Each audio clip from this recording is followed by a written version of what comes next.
It's just a context where you need to be a Christian first before you're a Republican, which is good. Like, I think all churches should be like that to a degree, but some churches I've been at in the past have been very like, God is definitely a Republican. Oh, you know that's what I mean? interesting. So, and it's a little bit less like that in more of a Mennonite church, I feel like. Interesting. Yeah.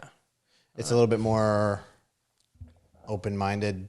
What do you mean by that? Like, just so you know that like the more conservative you get in Anabaptism, a lot of people don't vote. Mm-hmm. So it's not. I wouldn't say open-minded. I mean, I think everybody shares similar values. okay. Not open-minded in a bad way. Open-minded sounded like a euphemism for Correct. For like liberalism. Yeah. It's not what I'm talking about. So that's not what I'm saying. But just the question of whether you even should vote, I think, is on some people's minds, and particularly in the Christian faith and in certain sects you're talking about. Yeah, right. Like I think with Mennonites or even more conservative Anabaptist groups like the Amish, that's a big question people wrestle with. That's interesting. Yeah, no, there are definitely some. Yeah, there are some denominations that really kind of don't vote a lot. Yeah. So what, from a biblical perspective, what does that mean? So I'll put my cards on the table. I do vote and plan to continue voting, but I think I've been studying up on what people's rationale is, and I think it's basically just the whole concept comes down to two different kingdoms. That you've got the kingdom of God and you've got the kingdom of this world, and there are some folks who really feel strongly that if you're a member of God's kingdom, you got no business operating in worldly systems. And you kind of see that like in the really, I don't want to say extreme, but in the more conservative wings of Anabaptism, like the Amish, they are very separatist in how they live their lives. And so I think that's a lot of where that comes from as well. We're part of God's kingdom. We're not part of this earthly kingdom. And so, so the question of, okay, how much can you be, a child of God and in his kingdom and still operate in the world? Like, where does that balance lie? I mean, it's a fair question to ask, I think. Yeah, and I think part of it, too, is that a lot of Christians are turned off by the fact of all the corruption and being a part of that system. Yeah, for sure. Like, what's the point? Right, exactly. And can you be a part of that without starting to put your hope in that? Because if your hope is completely dependent on Donald Trump, like are your priorities flipped a little bit versus hoping in Jesus? So I can see why people would come to some of those conclusions in terms of deciding not to vote. That's not the conclusion I've come to, but I'm sympathetic what's to it. What's the conclusion you've come to? Politically? No, like about voting. No, I vote. But like, is there a biblical perspective that you can draw back to for why you do versus if you're talking to somebody? I see what you're saying.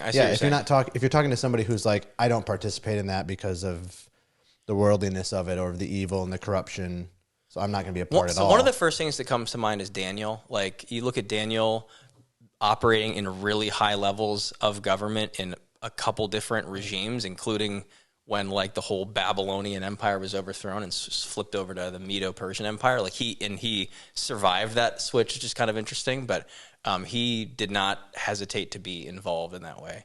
And so I think for me, that's like exhibit A of, okay, here's a biblical example of somebody who's deeply ingrained in a worldly system, but still serving God.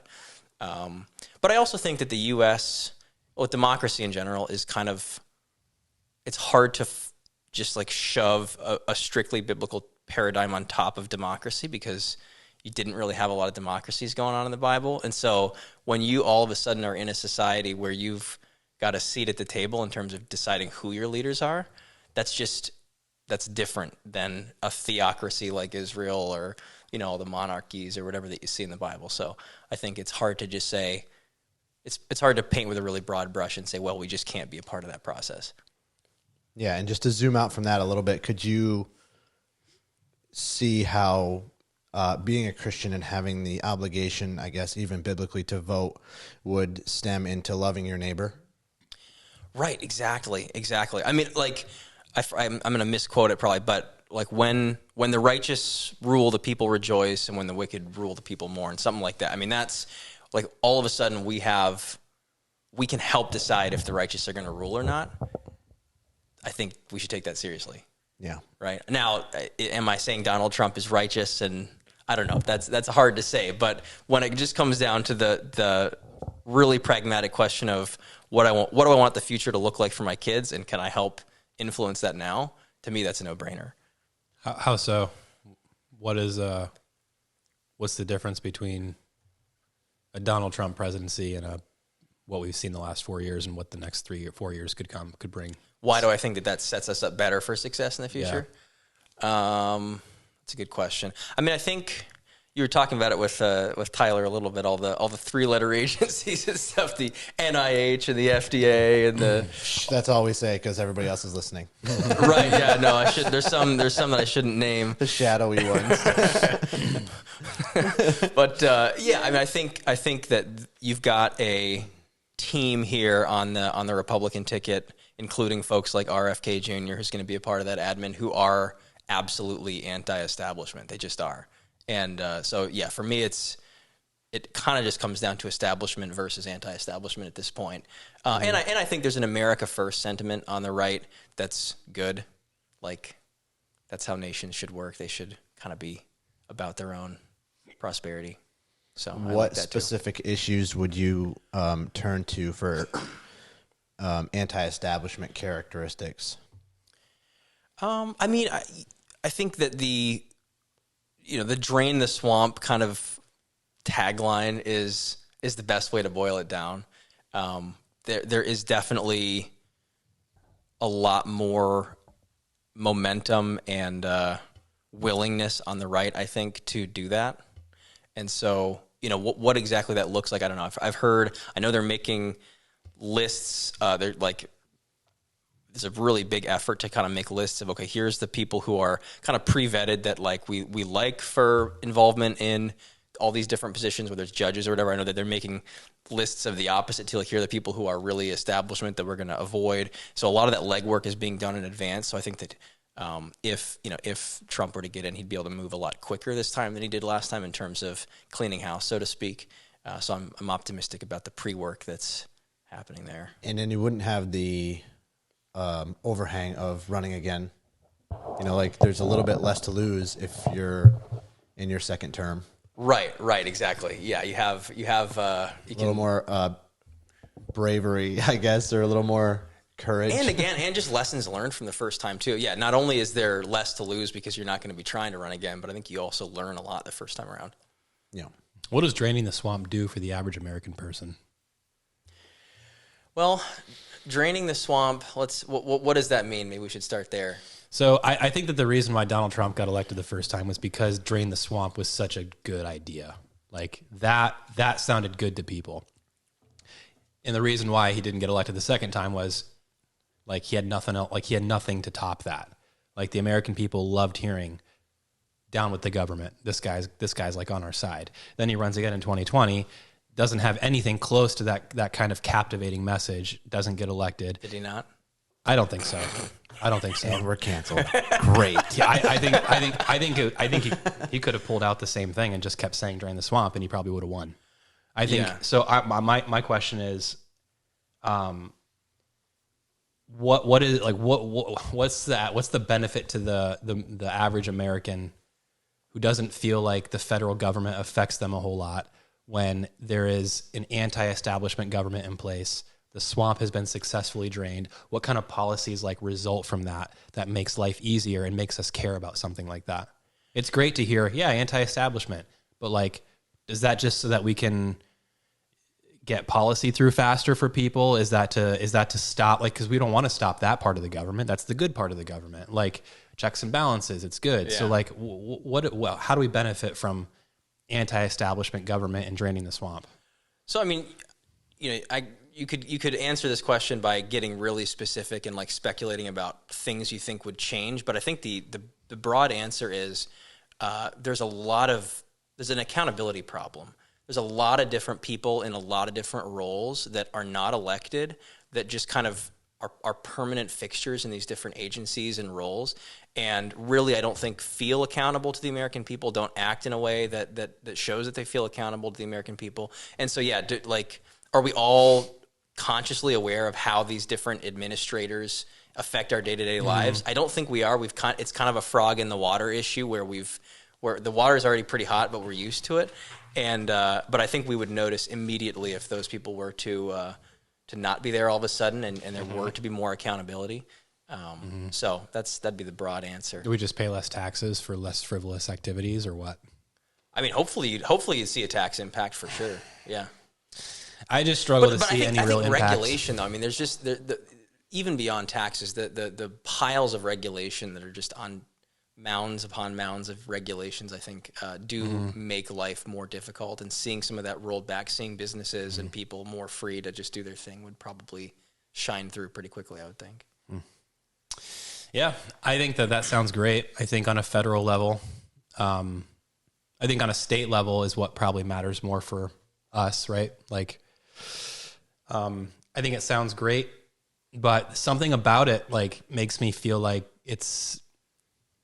it goes from, yeah, it's nice to think that, you know, as Christians we should vote because if you love your neighbor and you want the righteous to rule, get out and vote and be a member of society, and that's great.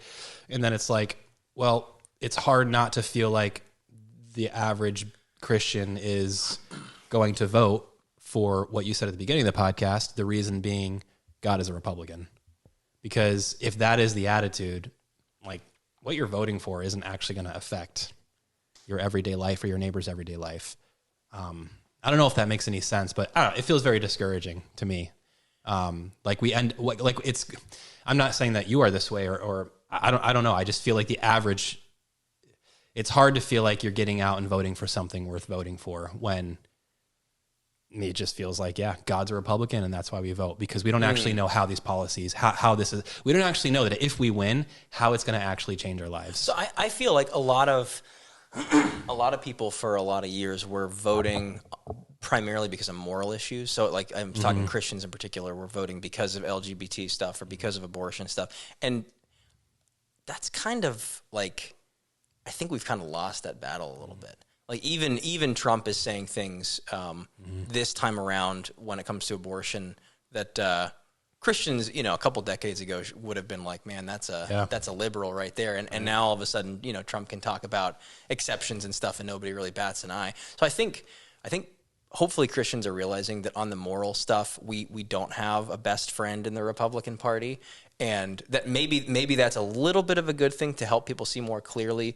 Not that I have a problem with single issue voting, but that's you know, an accusation that's lobbed at Christians a lot when it comes to some of the moral stuff. And now that those moral issues are kind of losing issues, I think we're going to see less of that single issue voting, and people are going to start thinking about the bigger picture, which may be a silver lining too. Yeah, maybe we're voting for 50 years from now. Maybe it's just like we're hoping for long-term change, and there is value to that, I think. Yeah, for sure. I hope that it's a long-term play. When I think of anti-establishment sentiments, at least that I hear a lot of, what they would say is bloated government, corruption, overspending, things that may have something to do with your pocket, directly influencing you, gas prices, grocery prices, so on and so forth. And is that because it's the establishment running things and they're more susceptible to that influence from lobbyists? We don't, right. That's my point, is we don't know. But is that both sides? Yeah. And For is sure there it is. a figure that can come through and break that on both sides? It's kind of what we're looking for. I think that's what people are after. Yeah. The other thing, while we're on the anti-establishment topic, I think the other important part of that is when you think about a bunch of entrenched people who are kind of in it for themselves more than they are in it for the American people, the other real danger there is when it comes to like foreign relations. I think that a lot of people are way too comfortable with our current position, like as it relates to Russia or China or whoever. And so the more that you've got people in these positions that are in it for themselves and their guard is down, I think that poses a big risk too. So I think that I would lump that into the anti-establishment thing, is like, hey, we gotta be a little bit more vigilant when it comes to our adversaries. Like you can't have people in those positions that are just looking after their own pocketbook. You need people who are really owning companies that go in and clean up after wars. Exactly. Right. Yeah. Right. If all of the conspiracies were true, I would love to know it, and then I'd have a lot more confidence in my vote. Yeah. Right. Like if we didn't just stop interviewing Nancy Pelosi when she said that she has a right to trade on the market, and then nobody ever followed up with that on, well, are you actually insider trading? I'd love to know, like, why do we not go anywhere with these things? Like, everybody wonders, is all this stuff true? And no one actually knows. And it would be great to know. And that's the other part of the anti-establishment sentiment is that is what you touched on before. There's just no accountability. Right. It doesn't matter what they do. It doesn't matter if they delete classified information. It doesn't matter if there was, name your thing. They're all embroiled in these scandals all the time, and nothing happens. Yeah. And nobody even knows how much of it's true. Exactly. And why don't we? Like, it wouldn't be hard to, I don't think the truth would be hard to uncover and get out, but for some reason, things still hover closer to conspiracy these days than way less than they used to, for sure, because of social media and the internet. But yeah, it would be nice to see this establishment in action. It would be nice. Well, there's more room too for speculation and conspiracy when there's no transparency. Right. The internet also is that's true. It also makes it harder to see through the truth. Yeah. Yeah, and especially when there's companies like Facebook back in 2020 actively obscuring certain things that are damaging to one party, then it's really hard to know what's true, because there's not even the free flow of communication that's almost a prerequisite for getting something out in the open. And if only one side is talking about something, then it's kind of de facto a conspiracy theory, even if it is true, because you don't have consensus, and you can pretty much big tech companies can pretty much just make it so that there's never going to be that level of consensus, because it's, you're going to hear what you want to hear. Only, your algorithm only surfaces things that you want to hear. And so there's always going to be half the country that just doesn't buy any of it.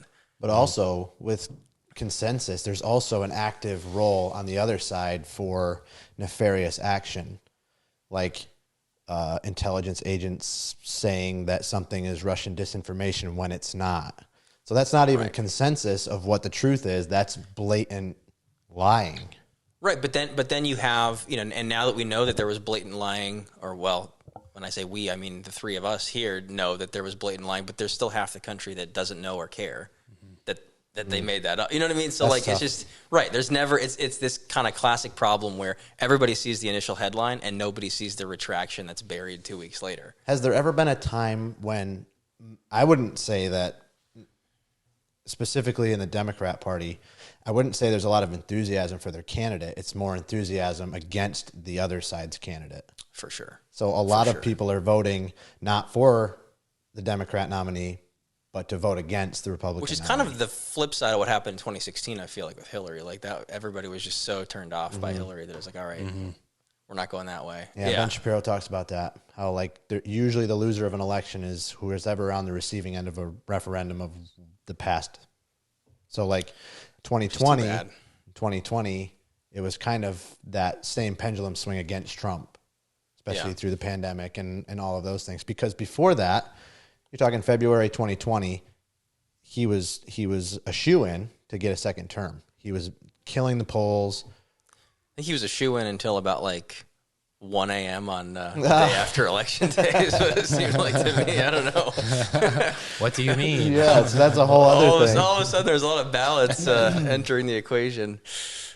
Great. Okay. Now we're a conspiracy podcast. So that's what I wanted. Stop the steal. So, do you think? What's your stance on that? Like, what's your opinion? You don't have to have a stance. What's your opinion on 2020? Yeah. Okay. I think the suppression of the Hunter Biden stuff alone, I think, moved the needle, and that's one small example in a huge coordinated effort to change the outcome of that election. So I think there was absolutely tampering. Do I think that there was voting machine hacking? I haven't ever seen anything super compelling when it comes to that. But yeah, was there ballot harvesting? Absolutely. Was there big tech manipulation? Absolutely. I don't think it was a very fair fight. No. So when you say ballot harvesting, so you do not think it's possible that Joe Biden received 80 million American votes? It goes back to the question of who should vote. If somebody is 90 years old in a nursing home and don't care at all. They're kind of just like tapping out, and somebody I don't like where this is going. somebody harvests a ballot. Like, okay, is that No, is it's that not. fair? I don't. No, of to course me, not. to me, that doesn't seem fair. So No, right. I could do the same thing to your ballot. You could. That's not just old people. Like, do you think that people just shouldn't be allowed to vote? No, I just think that the people who are motivated to get out there and actually do it themselves, like, are the ones who should vote. So voting in person only. So Is that what you mean? I don't know about that, but when it comes to certain nonprofit organizations that are just tripping over themselves to make it as easy as possible for certain people to vote who just would not vote otherwise and don't really care, it becomes less about like somebody who really feels strongly and more about just the numbers game. So you think it's possible that he did receive 80 million votes? You just think it was done unscrupulously? Exactly. Yes. Yeah, it's interesting. They just worked really hard to get those votes. Yeah. Yeah. It's hard too when a lot of things are dismissed on standing when they don't actually look into it too much. But I mean, there have been. I'm just not convinced about. I'm convinced about the suppression of the Hunter Biden story, and I think that probably moved the needle for sure. I think it did. Yeah. But as far as all of the other accusations, we have to have evidence before we can have a real good opinion about it. Because if you think that anybody on the right is telling you the exact right story, then that's probably not exactly right either. Right. It's hard when people are not willing to look into stuff in a bipartisan way. Then you only ever have investigation happening on one side or the other, which is you're going to have some bias. Bad recipe there. Yeah. It's not ideal. Yep. Yeah. So anyway, I guess I don't. The 80 million figure, I don't know if I would question that, but I would question how some of those were collected. And well, there's also a very real, serious, and accurate argument for the way that rules were changed, for the way that ballots were received. Yeah, fair enough. Fair enough. Extending dates, all of these things. There's like some serious, I would say, qualms with that, and rightfully so. Yeah. Especially in Pennsylvania, and there's some other state, Wisconsin, where election laws got changed for COVID, and you just can't do that, and so some of the other stuff could have been alleviated, I think.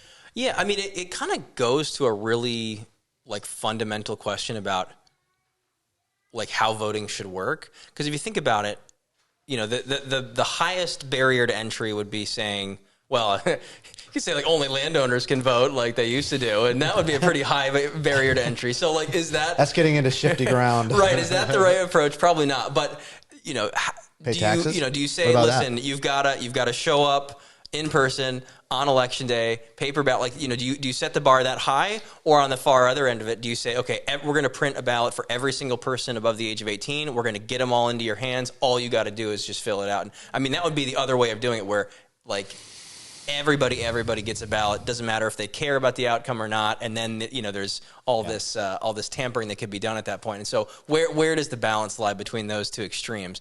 And I tend to think that we should have a system where it's really the people that are motivated and passionate are the ones who ended up voting. And so setting that bar a little bit higher, maybe requiring IDs or something like that. I don't know.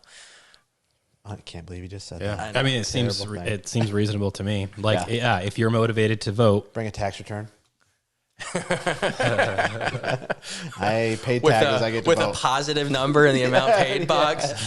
I mean, it doesn't seem unreasonable. I have a question. So we're gonna lose feed, and then we'll just reset and come right back. But I'll have a question for you on what your message would be to Christians and conservatives who would say never Trump. Because that's still a pretty big movement. Interesting. And I wonder what your response would be to them. Sound good? Dope. Sounds good. All right, we'll be right back.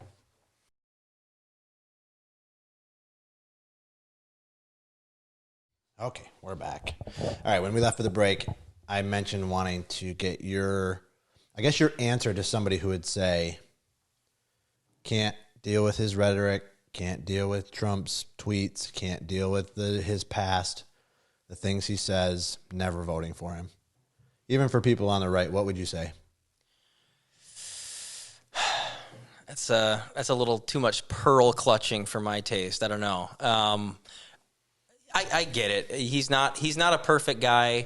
I know some people who would swear that Trump's a born again believer. I don't even know if I'm. Yeah, dude, his favorite book of the Bible is 2 Corinthians. 2 Corinthians. He said it himself. Like I'm not voting for Trump because he's a Christian man or a particularly righteous man. That's not. And the way I've heard it put, and I think it's a good way to put it, is that like a vote for Trump is not a love letter to the guy himself. It's a chess move. Like it's like what kind of world do I want to live in? And so that's how I would think about it. I mean, if people are really, first of all, if people are really going out and voting for the candidate that they feel has the best character, I still don't think there's a clear winner, but in this particular election. But I think it's a pretty naive way of thinking about politics, in my opinion. It's like policy over personality, or policy over character, even necessarily. Right. Yeah, I don't know. I mean, I think if you actually had a really good pulse on somebody's character, then character would be a fine thing to include in your voting decision. But I think that the media is so slanted in one direction that I don't think you can really trust your own perception of someone's character anyway at this point. Yeah, anybody, any side, right. anywhere. I just don't think that we're getting great information on people's character, so I don't know if that's a great data point to consider. Well, that's certainly fair, because I would say, you know, especially in Trump's case, and I don't think any president has ever been treated like this. No. Not close. So yeah, hard to get a real pulse. You know, people who are close around him would say he's great. Anybody who doesn't like him, he says he's the devil, Satan incarnate. Yeah. Third right. Yeah. Anyway, so yeah, I think that's a good answer. You just don't really know the character. You know the policy. We've had 4 years to look at. And on the other side, too, we've had 3.5 years to look at. Right. And so make a policy decision that aligns with your values and where you think the country should go. Which do you think was better managed? Yeah, I don't know. That's it. It's a pretty straightforward That's a hard question. thing to do when people have such heightened opinions in such high stress climate of politics. Yeah. Agreed. Yeah, we're living in a world full of very susceptible people. Like, social media has made it that way. Like, it's easy to become outraged if you're not careful. And the opinions are everywhere. And we want the answers right away, right, Nick? And people, I'm hoping you have some. No, I'm just kidding. And people like, well, now that we've solved politics, people what other do. answers do you need? People do like trust the media and their versions of people's character, and it's a or 2-second clips with no context, or a headline or whatever, and then people just assume that they know what happened and then they have opinions about it. Listen, if you don't do something professionally on a regular basis and you're very good at it, you probably shouldn't have an opinion on almost everything. That's fair. Yep. And you want to know who has an opinion on everything? Everybody who's unqualified, who has no experience, who doesn't know the situation.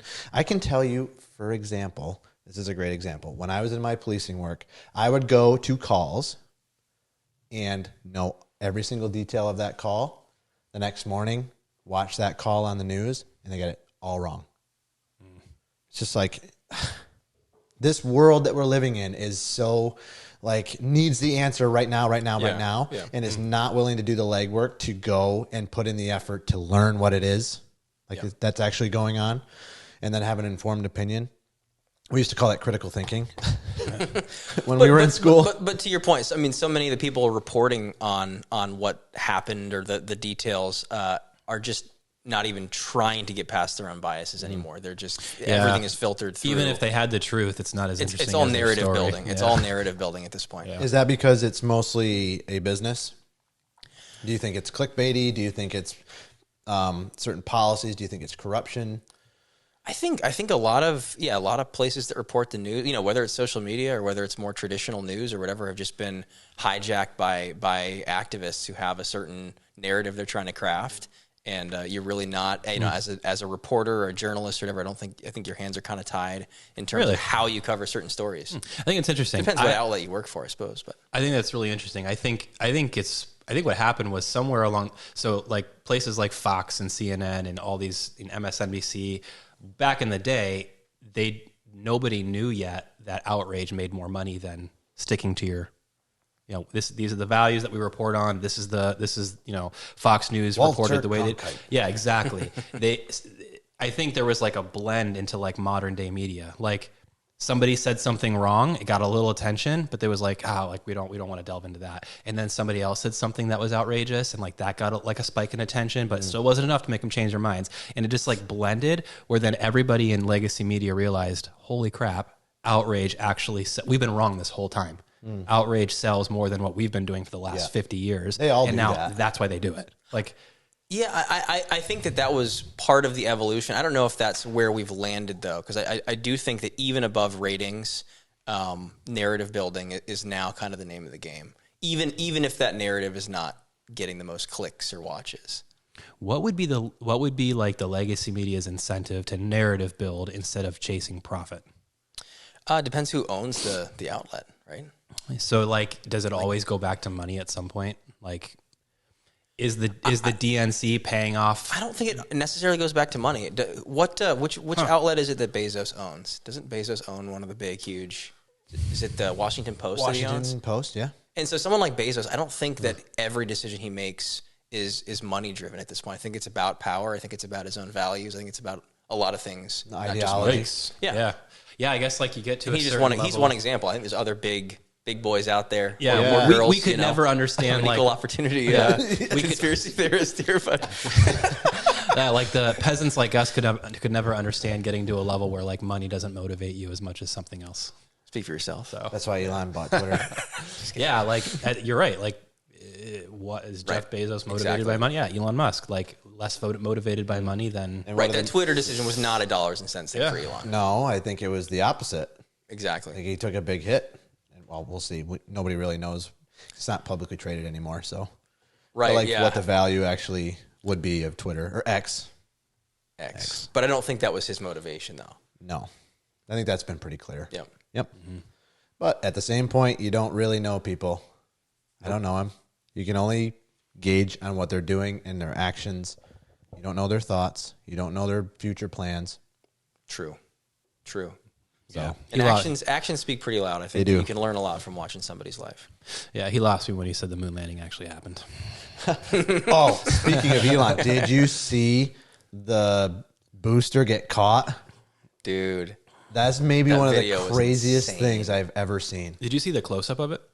Yeah, Like from the little arms that like landed Amazing. on the. How do those things not break off? How do you catch a Let's booster? holding on to those things. Did it really happen? What? Oh, jeez. Did he fake the shuttle catch? Dang. No, that video is mind blowing. It It's is. so cool to see how that technology has progressed. That's nuts. Right, because it used to just be a wash. It used to just be that you would just lose those and they would. That was built into the whole Destroy them. calculus of the mission. Yeah. Well, we're just going to lose We're this gonna whole lose thruster. 90% of the machine. Yeah.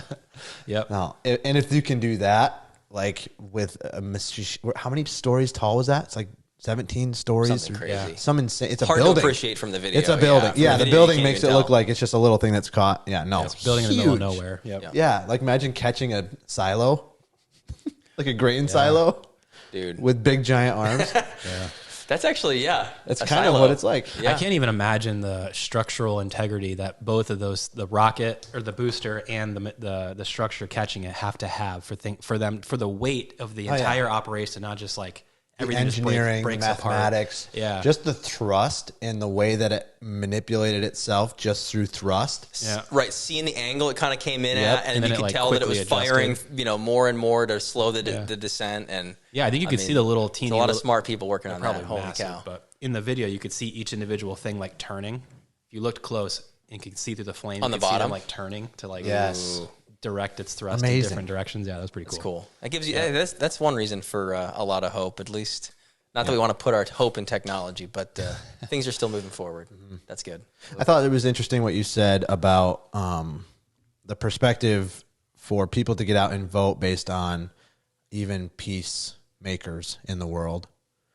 You know, like there's been one president in the last 5 terms or 5 presidents, whatever, who haven't started wars, who don't want wars to continue, who's against the military-industrial complex, all of these things. And it's like, if that should be a motivating factor for some people, I would think. It's kind of funny to see how that's flipped, right? Like that. I think the Republican Party was the party of war for quite a while, and that definitely has changed, which is weird. But you see folks like RFK and Tulsi Gabbard and others throwing their weight behind Trump, which is just a little bit weird in some ways. And then you're like, okay, well, I mean, we have become kind of the anti-war wing at this point, which is a funny evolution to see. That's a good thing. Dude, I'm for it. Yeah. Yeah. Do we as Christians or do Americans, does war have a place in our government, our policy? Is that ever acceptable? So the funny thing is that so much of what we've been involved with has not been our own wars. Even historically, even in the past, however many decades, it's been like peacekeeping or policing in other parts of the world. So I think the question is, right, given that we are kind of the apex predator of the world, hope we still are as a nation, do we have a responsibility to help keep the peace in these other areas? And I mean, you can see an argument for that, I think, but I don't know. Has that always been our motivation, or have there been other motivations mixed into our involvement elsewhere? For sure. Yeah. So I tend to think maybe we should just stick to our own business. Interesting. So what if we're sticking to our own business and there's persecution Threats are rising, somewhere? yeah, or that, yeah. Like religious persecution or something like that. Anything. Dude, that's so hard. Genocide. Well, I mean, I've thought about this with North Korea. I've thought about it. It's like there's a nation where like everybody's a prisoner and they're all living in these, Yeonmi Park, I think. Have you ever heard some of what she talks about having escaped North Korea? Mm-hmm. Yep. It's like, do we have an obligation to just go in there and like crack skulls and like, flip things over? We already know the moral dilemma that creating failed states is historically a terrible thing, and we're not successful at putting governments in place when we go in and clean house. I have to think that that's the reason why we haven't done it yet. I mean, North Korea is a somewhat developed country. So what? You go in there, you get rid of the guy causing all the problems, and then what? We've sucked at that in the past. Is that the reason why it hasn't happened? We don't have a very good track record. It's like not as easy as we think it is basically what it comes down to. Right. It's more complex. Right. Yeah. It's got to be. Which for Christians, I think, is an interesting thing to think about, because then the question becomes, okay, whose job is it if we see something like that happening? Is it the military's job to fix that, or is that courageous, believers' job to fix that? Because I think ultimately big cultural change happens in people's hearts, not because you went in and like put in a new leader. Food for thought. Interesting. So I think there are a lot of things that the church is much better at than the state. And we've gotten some of those. Yeah. So America should stay out of everything. But what about when we stay out for a long enough time that we start to see? So we know that what happens when America takes its thumb off of the world, it emboldens countries like, well, it happened in the last 4 years when Trump wasn't president anymore. And what did Russia do? They invaded Ukraine. Yep. So we know like pretty much right away when America takes its thumb off the world, countries that we historically would call our enemies, they get emboldened, they band together, they bolster their militaries, and like there's a reason why America keeps its thumb on the world, is because they don't want to see that happen. So at what point, if we're not, you were saying earlier, you hope that we're still the world's best, superpower, the first superpower. Right. Is that, how ironic is it that's not oppression that we should be defending, but like, don't you think that it's best if America is the first superpower? Listen, like who do I trust to occupy that position more, America or China? I think I'll take America over China. So then you have to have war. If somebody's got to be the superpower. Yeah. Well, that war comes with that. That comes with some serious responsibility. Yeah. And as Christians, like, how are we supposed to feel about that? Because we know that America's not just going to sit back and watch a couple countries band together and get more powerful than us. Like, we know that's not going to happen. So, like, how are we supposed to feel about that? I don't know, but it's almost like a necessary evil, if that is even a thing. I think that's a thing. Yeah. I think necessary evils are a thing. Yeah. Anyway, I don't think we have enough knowledge to talk about that. You mentioned when the U.S. takes their pulse off of the world and kind of goes isolation, they kind of, look into themselves a little bit more. The last time that I can think of that was probably where that was a prominent stance from the administration that was in at the time was like pre-World War I. Oh, going back to 9th grade history here. Okay. What was the policy in place? Let the world figure out their own problems. Vocabulary. Sure. Yeah. But so what happened? To your point, what happened? The not good. The things. powder not keg. The 20th century. The powder keg of Europe. It's not great in some ways. Are you spouting facts here from grade school again? Yeah, like Jamie. Yeah, I mean, Jamie, can you what fact led to check? World War One, right? Yeah, well, I mean, Yeah. Yeah, it's a a good world point. war. It's a good point. Yeah. Yeah. When- Tangling when- alliances Not great and things whatnot. followed. Yep. Yeah. Yeah, there was certainly a movement during that time to kind of keep our fingers out of the world's issues. The assassination of Franz Ferdinand. And then it. A plus, Nick. A plus. Wonderful job. And if America had just been on top of it, that would have never happened. Who said to speak softly and carry a big stick? Teddy Roosevelt. Okay, yeah, that Yeah, comes we're to killing mind. it. Our He also history had a teachers sick mustache. So stinking Did he? happy with us. Yeah, Teddy. That and a really big stick.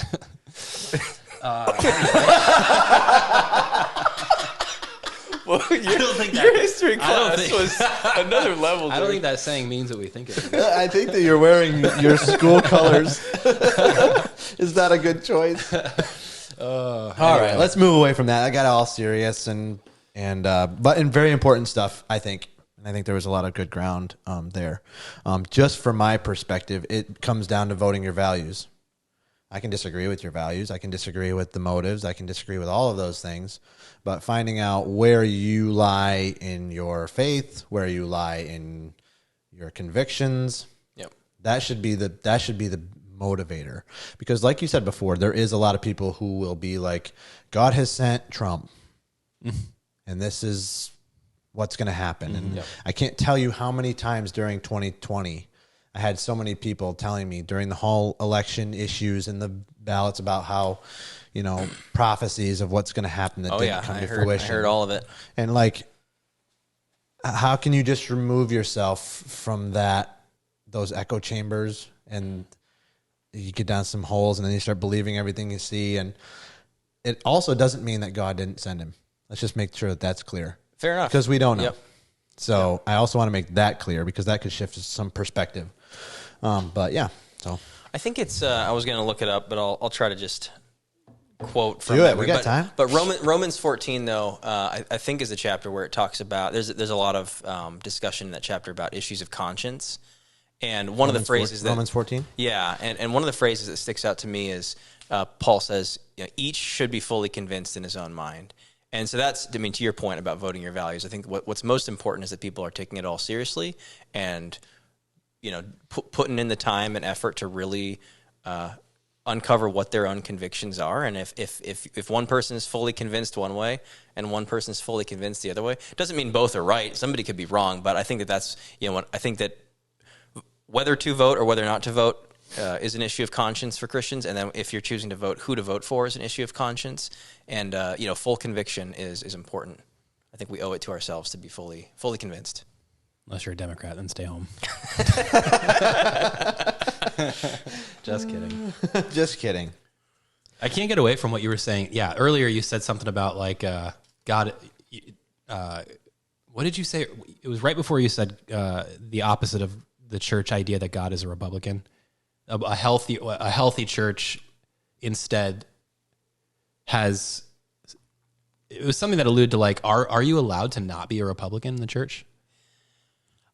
That's it depends what church you go to. I know plenty of Unitarian churches where they're A-okay with that. Oh yeah. But no, I think That'll lead us into cultural Marxism. there are definitely some churches where like, the U.S. flag is like hung right there next to the cross, and that'd be one extreme. And then I think, there are a lot of churches that just try to really keep the two separate. Yeah. I don't know. Yeah. Yep. I don't know. It's 10 years ago. It would have been a silly. It wouldn't have been a silly question to ask. Like, is it okay to be a Democrat? Like that would have been. Now it's like. Is it? I don't even know how to ask that question. Yeah. For the record, no, it's not. For the record. Yeah. So how does that bring us into cultural Marxism and your views on where society's headed? Ooh, young folks. woke Christianity and cultural Marxism and all that good stuff. Marxism, yeah. Yeah. You let it go. So as we go with this one, I'm probably just going to hop up as you're talking and just reset them because I don't want to miss this. If it's something that seems like we'll get into a bit. Yeah. So just send it. And So it if sounds I like you're. Yeah. If I get up, just let me know. Sounds like you're Sweet. Sounds like you're concerned about it. I am concerned about it. I think that the woke stuff is really seductive to Christians. because the stated intention of all of it is helping people who need help. Like, you know what I mean? Like, it's the whole idea that, okay, there's these people who are the oppressors, the white male, whatever, and then there's all these other people that are the victims, and that oppressor victim paradigm for a lot of people kind of rings true a little bit. And you want to be a good person. If there's somebody out there being oppressed, you want to be on the side of let's stop the oppression. So I think that just putting everything into those terms, which is what Marxists do, is really effective, because even when it comes to Christians who maybe ought to be able to parse that a little bit more thoughtfully, it ends up just kind of being an easy, like, okay, these people are oppressed, and so I'm on their side. And that's, if that's as far as you take the issue, that logic can kind of make sense to folks. So I think that, like thinking a little bit deeper into, wait a second, first of all, do I really accept that whole oppressor versus victim paradigm? And second of all, if you tell me that this one, like, I think Israel and Palestine is one of those things that has almost more recently been shoved into those categories a little bit, where like Israel is dominant in that region. Israel has a lot of resources, and so it doesn't, like, the facts don't even matter at that point. It's okay, because they have the power, they're automatically the oppressor. Case closed. And that can be a really kind of easy, convenient way to think about things. I'm worried about believers who start thinking along those terms and all of a sudden kind of get swept away with, some of the stuff we saw in 2020 with BLM and all this stuff, where it was a seductive way of kind of looking at the world. Mm-hmm. Yeah, it's like a wolf in sheep's clothing type of message. Like, it seems to line up with Christian values, exactly, but it's almost like strategically done that way. Do you think it's like the government establishment? Like, there's some backroom meetings happening in big church where there's almost like a church establishment. Like, is this message being delivered so well on accident? Not on accident. I don't know about backroom meetings, but I will say that the timeline is interesting to look at. Like, this is a decades and centuries old thing that's been happening, and so it's kind of taken one shape in our time and place. But if you go back to where everything came from, and these different Marxists earlier on who wanted to divide people up, I think it was more economic earlier on. Like, it was okay, the bourgeois versus the proletariat or whatever, and it more recently it's almost started to kind of divide up around racial lines a little bit more than economic, but still, there's a lineage. I mean, there's a progression of those thoughts over the last century. Mm-hmm. Why does it make its way into? You were saying it makes its way into the church because it's a deceptive message that seems like, oh, that's blessed are the meek. Like, it seems like it is kind of lock and step, or whatever that phrase is, with the Christian message. But those of us with a brain look at it, and like, we can see like the obvious mistake that's being made. Yep. What is it? Why is that message allowed? Like, how come people? Why is that message allowed? Like, take hold in some places, but the rest of us look at it and know that's not right. Like, how is this gaining traction? So I think Christians in particular are very apt to point the finger at themselves, which is, to a degree, that's biblical, right? Like, I mean, not looking at everyone else and blaming everyone else, but saying, okay, like, am I the problem? And that level of introspection and that level of self, kind of awareness, I think is something that is cultivated biblically, and that's a good thing. I mean, we should always be asking the question of whether we're in the wrong. But I think for that reason, Christians are very quick to decide, like, yes, I am the problem, even if they're not. And so when you have this system of thinking, especially let's say, a white male pastor who all of a sudden you've got the option to say, like, I'm the problem. I'm benefiting from racist structures in society, and so the solution is me admitting that I'm the problem, and then committing to listen and learn. Like it to somebody who's already kind of more apt to look at themselves in a critical way and really examine themselves, which is a good thing. Self-examination is a good thing, but I think that it's easy to buy into that. Right. It's easy to, which is kind of funny because I think to the rest of the world, a lot of people are usually more apt to point the finger, but I think it's almost the opposite for Christians sometimes. Really? Oh, it's interesting. Just to push back on that, I think that a lot of people from outside the church would say the opposite. Would that churchgoers are a little bit too point in your face and you're sinning and this is your problem and here's how you have to repent and ostracize people that way. Wouldn't you agree? I mean, we've all heard of the Westboro Baptist Church and their signs and stuff. So, are there factions of Christianity that are really vocal and finger pointy? Absolutely. But I think by and large, judgmental folks who are trying to live out biblical Christianity are much more likely than the rest of the world to consider that they might be the problem. Yeah. I think that's an important distinction of what the heart actually is from somebody in the church to even point out a sin. That's a very difficult thing to do with humility and without judging. And then how that's perceived from somebody outside the church. I think a lot of LGBTQ would feel very ostracized by the church.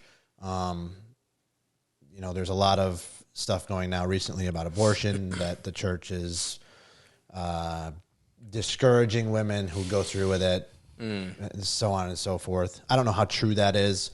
From my experience, it's not very true, but I think that's the world's perception. From a Christian perspective, I agree with you. I would say that Christians often are more self-reflective than maybe a general populace. Yeah.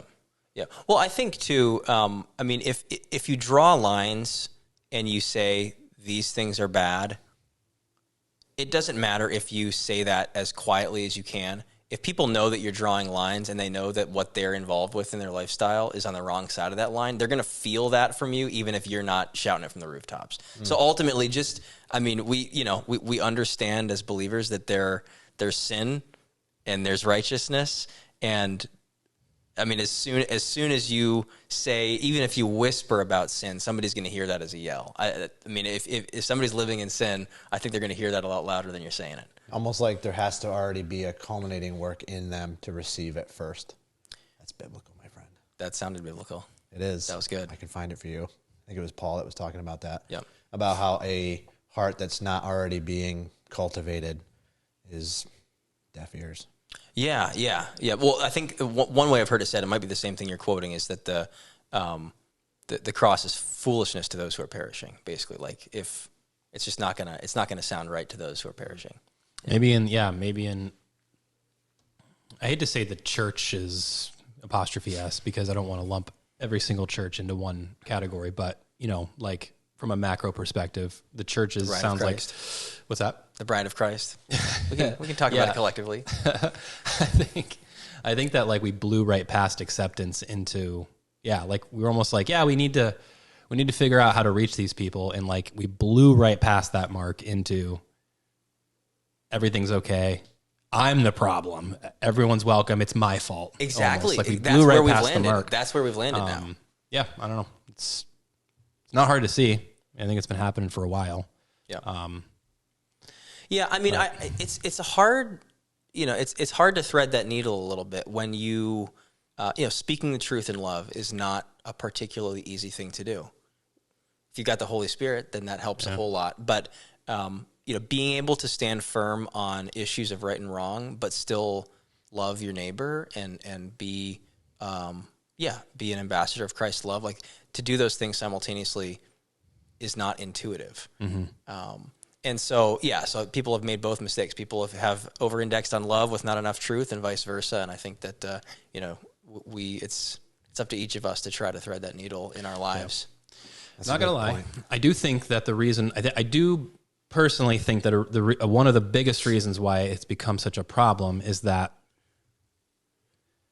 I'll say messages that come from churches, but messages can now reach wider audiences through the internet, and so the more people you can make feel I'm implying that there is a large portion of the people saying, we are the problem, we're sorry, we'll fix it, we'll change, that they're not being truthful, but they're saying what their audience, their new gigantic audience that they can now reach outside their building, they're saying what they want to hear. They're buying into the message without actually meaning it. And so I don't know, I even would wonder how much truth there is to half of these people buying into You're the questioning message. whether they even mean it or not. Yeah, like it's whether just the fact really that they know what the audience wants to hear, and That's now a they good can reach 3 million people now, not just the 250 sitting in their building. And the best way to get bigger is to tell people what they want to hear. And social media, and when you can clip a sermon 15 different ways, and you can set it out as a podcast that 3 million people can listen. You can gain a following. Like, I do think that I feel like there's an church is inverse relationship between the number of private jets that a pastor has and the number of true things he says on a Sunday morning. Just saying. What if there was a really good deal by Tyler Perry? That's a tough sell to the boomers, man. It's a tough sell. I know exactly what you're talking about. Good old KC. Yeah. Oh yeah. Yeah. That'd be hard to pass up. Yeah. That'd be hard to pass up. Yeah, that hits the old cringe meter.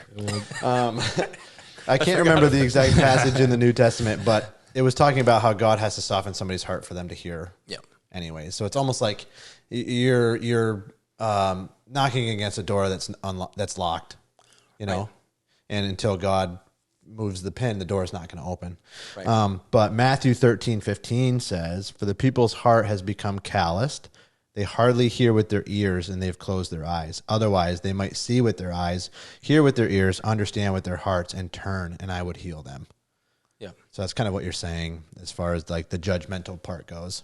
Hard to preach at somebody who's not ready to be preached at. Right. And right. If somebody's unrepentant, if that's still where they're at, they're going to hear a teaching on right and wrong and just take that as condemnation. They're not going to take that as an opportunity. Right. Mm-hmm. Yeah. Again, what's the tactic when you meet people like that? The idea is that you meet them where they at, and you could become a really good listener. And like, we just went too far. We just went too far with that. Did you listen to Wilbur Zare's episode? At all? Yeah. 18? Episode 18? Yeah. That was That's a what good he one. said. I mean, it's a common. Walking in the Word, walking in faith, and then he's like, I don't go out and just profess to everybody. He goes, they see. Yep, I remember that. They see the fruits, and then they are drawn to that, and then God works in them. And there's also the evangelical part that's like, go out and and speak, and it's hard to translate love sometimes in that kind of friction. Yeah, I think, I grew up looking at like the street corner evangelism as like the pinnacle of like, that guy's a real Christian. He's out there doing the work. And I don't, I don't know how effective that is. I definitely think my mind has changed on that as the years have gone by. I do think Wilbur nailed it when he was talking about, more of that relationship evangelism. That seems to be more effective because folks are a lot more interested in what you have to say once there's some rapport and some love there, and without that, it comes across pretty preachy sometimes. I think. Yeah, and people have very long memories, and you only have to meet somebody once to make an impression on them, where they'll think of you at random times throughout their entire life, and that's a huge impression.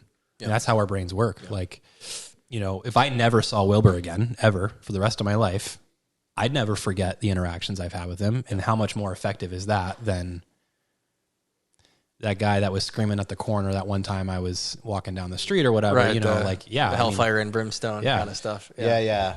I think that there's probably a good place for somebody with a heart of love to be out preaching the gospel. And I've seen those before. Yep. Preaching the gospel, answering questions, and actually loving people on the corner versus you're a sinner, repent. The end of times are coming, and you're going to picketing veterans' funerals and whatnot. So but Wilbur had mentioned that like when people were in crisis, we were the first ones they came to. Yeah. Mm-hmm. Yep. Why? Exactly. Yep. That's big. Mm-hmm. Well, not only is it big, but they're receptive. They're softened. They're ready to listen. Yeah. They're ready to hear. It's like sometimes it's just people skills too. Like we go to people that we trust, and relationships are built on trust. And you don't trust the guy that you don't have a relationship with yet. And how much do we use that to our advantage in a good way? as Christians. Yeah, but I do think, I mean, people are much more likely to have a life-changing experience with Jesus if they've experienced love from a believer, much more than like a convincing argument. I've seen that more and more as the years go by, that you can have all the right arguments and all the right, zingers, but ultimately having your needs met, having a Christian who's actually willing to, to love on you is going to be a much more impactful thing, I think, for folks. Yeah. That's interesting. That's what's the guy what's his name? Cliff Kneckley. Yeah. So you'd know. He's the evangelist that's like on college campus. Yeah. He's an apologetics guy. Okay. So I've probably seen clips. That's what he does. He debates and argues, but that's a good point. He really does have he inserts, he does it in a very loving way. A lot of apologetics guys are they're the logic, intelligent people. Actually, you know what? Some of his videos are pretty rough. If you go, the college campus ones can be pretty combative, but it's a different audience. It's also people coming. It's a different audience. Yeah, coming to challenge. I wouldn't. Would you say that he's the one being combative, or he's? Nah, I guess not. No, I guess not. I mean, college campuses. Yeah, it's interesting. Yep. But if For you are culture these days, if you are going to get into the apologetic side of evangelism and whatnot, there's a way to do it. You got to have love. Be so patient, and so loving, and so calm, and in tune of your emotions. And right. It's not about forcing you're right down their throat. Right. It can't be about dunking on people. Because because you love to because you love to argue, you love to debate. You're that kind of person. Usually, those people are if you want to win, usually those are going to be the people that are doing. If you want to win instead of if you want to win the argument instead of winning the soul, then you probably shouldn't be out there. Yep. 100% agree. Yeah. I mean, if you're coming at it from a political perspective and it's a political debate like Charlie Kirk does, that's a whole different thing. But if you're after people's souls, you can't approach on them with facts and logic. Exactly, that's Ben a great Shapiro example. style. That's not gonna. Yeah, you can't approach it like that. Yeah, that's a really good example. It turns people off who are already maybe predisposed to looking out for that characteristic in a conservative or a Republican or a Christian, or whatever you want to call it. Yeah, it makes great content, but I think even they know like Charlie Kirk knows he's not changing any minds. Or he's had interactions where he's that was probably net negative. Yeah. What's his name? name? Said that? No, I think that he has that feeling. Oh, for sure. Yeah. And sometimes he has said that in interactions I've seen where he's like, I came at you a little too hard. Yeah. Here's my actual motivation. Yep. And once I peel back all of the other layers, it's because I love you and because I want the best for you. And yeah. Sure makes good content though. He does. Yeah, he sure does. That's for sure. Pretty much what it's about, I suppose. Let me reset. How are you guys doing on time? Do you have somewhere to be? No, I'm good. Good. Well, this will be our first 7-hour podcast. Let's go. Let's do it. You're in luck. Let me just reset because they all shut off, and I just have to redo the batteries. But we do want to talk with you about working remotely a little bit. Yeah, let's do it. Some of the tech industry, Amazon, time management stuff. We can probably put those together, and then fitness. Word. We seem to always get into those kind of. Yeah, we have the same topics for every episode. It's man stuff, isn't that the? I like to have fellow Republicans and like-minded people on. Yeah, man stuff. Man stuff. Yeah. Man stuff. Yeah. Okay. Cool. All right. So we'll be right back. We'll reset and then we'll get into that. Cool. Sounds great.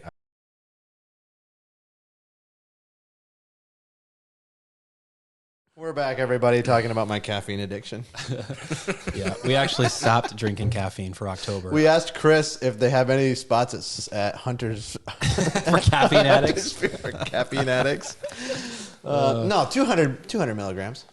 That's reasonable. They've gotten less. That's not crazy. And if you if you drink it over like 5 hours, which is usually what I do, I don't usually just pound them. I just sip on them. You drink your caffeine like you drink your alcohol, slow and over time, with in between hits of water and whatnot. Is that what I do? No, not you specifically. You in general, people. You said You drink your caffeine like you should drink alcohol over time, like not all at once. I do not drink alcohol at all ever. I'm a super lightweight. I have no idea how I know that. Yeah. Yeah. So Brielle and I stopped drinking caffeine for October just to see how it would go, and I had to wean off for the first week. But now I'm a week into it, and I'm no caffeine for a week, and yeah, did not enjoy that first week. No, it's did you have headaches? And it just, withdrawals. For 4 days of headaches, yeah. Caffeine withdrawals are real. But now I feel great. It And doesn't take much. Yeah, yeah, that's what they say, 1 week. And then you're like... Yeah. But then I was like, I told my wife, I'm like, hey, Stephanie, I'm gonna cold turkey caffeine. This is like a week before we had a baby. Yeah, dude. That's the best time. Yeah, caffeine is Needless amazing. to say, I'm still taking caffeine. She's recovering from labor and delivery. You're like, oh, you don't know how much this pain I'm in headache. right now. This is the worst.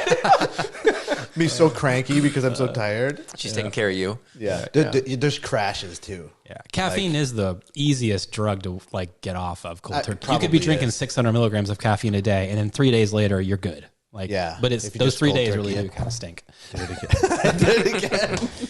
I recently all do that? involuntarily fasted for about 3 days, and the first cup of coffee Time out. afterward. Wait. Time out. Were you in a gulag? The bloody gulags. No, no, I was sick. That was a good impression. Dude, JP I would work be in my proud. JP I have impression zero behind idea. closed doors. I don't understand. You were so sick you couldn't eat. I've never been so sick that I didn't like eat something for 3 days. It was actually really bad. It was about a week ago, so I'm pretty sure I'm get the I'm COVIDs? good. I don't know what it was. It was a splitting headache, and I could not keep anything down. Even water, I'd that's the stomach puke bug, almost my dude. Oh, immediately. you're like a bug. Yeah. Okay. I get But that. yeah, so like 3 days of 3 nothing. days. Of nothing. I wasn't hungry either. I mean, so that was kind of nice. And then, that first cup of coffee, I thought I could just jump back in the fourth day, and I was like lightheaded, dizzy. I felt really weird hitting caffeine for the first time. So it was weird. Yeah. I've experienced that once in my life. The headaches might have been just the withdrawal, Yeah. honestly. I don't know. Maybe I didn't have a real thing. Maybe I wasn't sick. Back when we were like, when I was figuring out the like stomach problem. No, it doesn't. It doesn't. like 4 years ago. No, it was like 6 years ago when I was figuring out like our cold brew recipe for the cafe. I tested a bunch of cold brew that day. The secret, like the Coke recipe. It is. And I tested I ended up drinking a bunch of cold brew that day to like, oh, what's this taste like? What's this batch taste like? To narrow it down. And like, I Did you get have some weird symptoms? No, I just, that was the only time where I drank so much caffeine without really even realizing how far I had gone. I didn't really know it. Yeah. Because like a little cup here, it ended up being like, because cold brew is very, very caffeinated. Yeah. It's super concentrated. Yeah, definitely. So it ended up being like, I guess maybe like 7 cups of coffee I had like in an hour or something. Whoa. Not 7, but like enough in an hour that like I started feeling like I was like shaking. yeah. You have any like weird heart That stuff or no? Yeah. No, like Well, I just was like shaking and I had a hard time concentrating. Like I was like, I couldn't. Oh, that's interesting. Yeah, I just would like have my- thought the opposite. You could have been in like the zone after all that caffeine. Yeah, no, I was like limitless. jittery. Just have 12 cups of coffee in 1 hour, and you will be able to write a book in a half an hour. Anyway. Sounds like Alex Hormozy or someone would say that. Ah, dude, it's nuts. He's nuts. Crazy, man. Yes. I did listen to some David Goggins, though, today before my workout. Pumped me up pretty good. He told you how much of a Yep. ball of crap you are. Yeah. Dude, that's not the word he was using, but yes. No, he uses inner, a lot you know of what? Squash it. He uses a lot of colorful language. Yeah, he does. Goggins does not shy away. I don't know. I'm going to carry the boats now. That's all. Dude, outside why do you carrying have a this boat? big squat rack? You should just have like boats. You blacked out and you have Your like workout 4 equipment. boats in your garage. Why did I Dude, buy a he's bunch doing of boats? he's doing the chest press. He's like, you don't know me, son. I'm like, "Ugh." And then I went and grabbed a random boat and just started carrying it. Let's go. Let's go. They don't know me, son. Yeah, he's a beast. Who's gonna carry the boats? Yeah, he's a beast. What were we talking about anyway? Oh, caffeine, yeah. So, okay, C4, 200 milligrams in a can, or in a, what are they, 18 ounces? Yeah, That's pretty big. yeah. Sour yeah. apple, Monster Energy. Jolly Rancher. Game Sounds good. changer. Yeah. Pretty Yeah. Remember the reins at the Spartan race? The free reins. We were like stuffing them in our bag. same We thing. were snagging Okay. so many reins. So I've still got- C4, those are in the 300 fridge. though. C4 Those used are to never 300. have like a really like think. popping taste like those do. Reigns have like a Yeah, like they a have like really good taste. sour to them. apple and oh gummy yeah, worm, yeah. like the blue raspberry candy. was like Sour Patch so Kid. good. Sour Patch And Kid. then C4 has started doing. They did like a whole popsicle line, and then now they're doing like candies. I don't know if this like makes me a sociopath or not, but I literally have never thought or cared about the taste of an energy drink a day in my life. crazy. Like I just look, okay, how many milligrams sounds good, and just kind of Okay, so if I'm pre-workout, like You don't if have I'm a favorite flavor? if I'm I don't do them unless it's pre-workout. if I'm trying, yeah, I'm a psycho, and I have them like as I'm Like it's working. coffee. Oh, yeah. okay, all right. Coffee. I gotcha. Sometimes. That makes Yeah, grab a C4. It's actually pre-opened outside my bed. Put in a Zin and a C4 at the same time and hit It's the day. like Let's go. Spinach and Popeye. No, but it's so. For spinach will put years on your so life. good. That's true. Yeah, caffeine probably not. But if I do them for pre-workout, I don't care what they like. I'll get like the I don't do them much unless good. unless it's a pre-workout. So Yeah, are you a pre-workout guy still? Like pops, like the powder stuff. Like, will you still take pre-workout? Yeah, or a Celsius or whatever. I mean, just before just every the workout. Caffeine, just the caffeine. Yeah, pretty much. I mean, if I'm if I'm doing cardio, no. But if I'm doing a pull day or a push day or something, you're a Celsius guy. Yeah. What is Celsius? Is that like a carbonated bang thing, like it's an energy drink? Rain is it carbonated though? I don't know. I don't know if it is or not. But I mean, it's just it's the same thing can though. Of yeah. Okay. Yeah. Yeah, man. I lost interest in pre-workout years ago, and I'm fascinated. Why do you do pre-workout? Like, why do you guys do it? Just gets me hyped. Yeah. Just for energy. It just makes you feel ready to go. Especially if you're like cutting and you're still trying to like do Have some good energy, work in the gym, then that really helps. If you're they're low calorie, and you're more susceptible to it too. Right. Yeah. I think that's when especially you would need some caffeine. If you're not cutting, then I think it's different. So like, why not a cup of coffee then? Like for you, or I know you don't like coffee. I don't like coffee, but for you, like, why not a cup of coffee? Hot coffee, iced coffee. It doesn't matter. Like a psycho. Doesn't matter. Whatever. Anything hot before the gym. Like a shot of espresso or something. You got an espresso maker at home. Like why the pre-workout instead of like a? I don't know. Convenience, I guess. Yeah. Even the powder, like say the you buy like a jar of Powder's a little more C4. work. I don't use powder. It's more of a that much. ritual. Yeah. I'm just entering C-bum mode. You know what I mean? I just put. Okay, Not hearing a lot of good answers here. All right. I want to know why you do pre-workout. You want a rational defense pre-workout? No, yeah, I don't have that available. I didn't know if it was like for a reason or like oh yeah, I take BCAAs after my workout because I need the amino acids. No, you just like pre-workout. Yeah. Cool. That's fine. That's fine. For me, if I know that I'm working out, it does help to like push me to do it. Yeah. Because if I'm not feeling like a workout and then I take something high energy, then I will go work out, and probably a little harder than I otherwise would have. Like when I'm tired. Oh, is it because like, well, I got this in me, I need to use it kind of thing? Sometimes. There's some truth to that. Yeah, sometimes it's kind of like, well, I just took 200 milligrams of caffeine. I guess I should use some energy. Sit on this. Yeah. No, I get that. Yeah, otherwise, you have a real problem. Yeah. That's true. You just slamming energy drinks for no reason. You're like Jim Carrey and Bruce Almighty. He's like, on his computer. Yahweh. Good movie.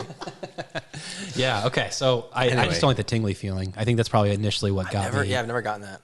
Man, I don't get that. Some people just never get that. My brother Paul gets it. And okay. I don't like that I've tried at all. to recreate the feeling in myself. I can't take more. Try taking more sometime. I don't know. Because it's a dose thing. Like, it is a dose thing. If you took more, you probably would feel it. I go easy. I count my milligrams of caffeine for the day, not like religiously, but like I don't like to go over 400 or 500. You would get more caffeine. 400 or 500. That's a lot a day. That's your minimum threshold. Or your maximum. Yeah, but I'm just saying like that. So I'm not double scooping.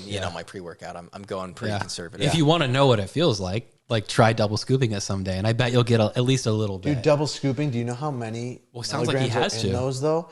Like I don't think it's. I think it's way more than an energy drink. So like the C4 a scoop powder. Of C4 powder, I think is more like 3 something. Really?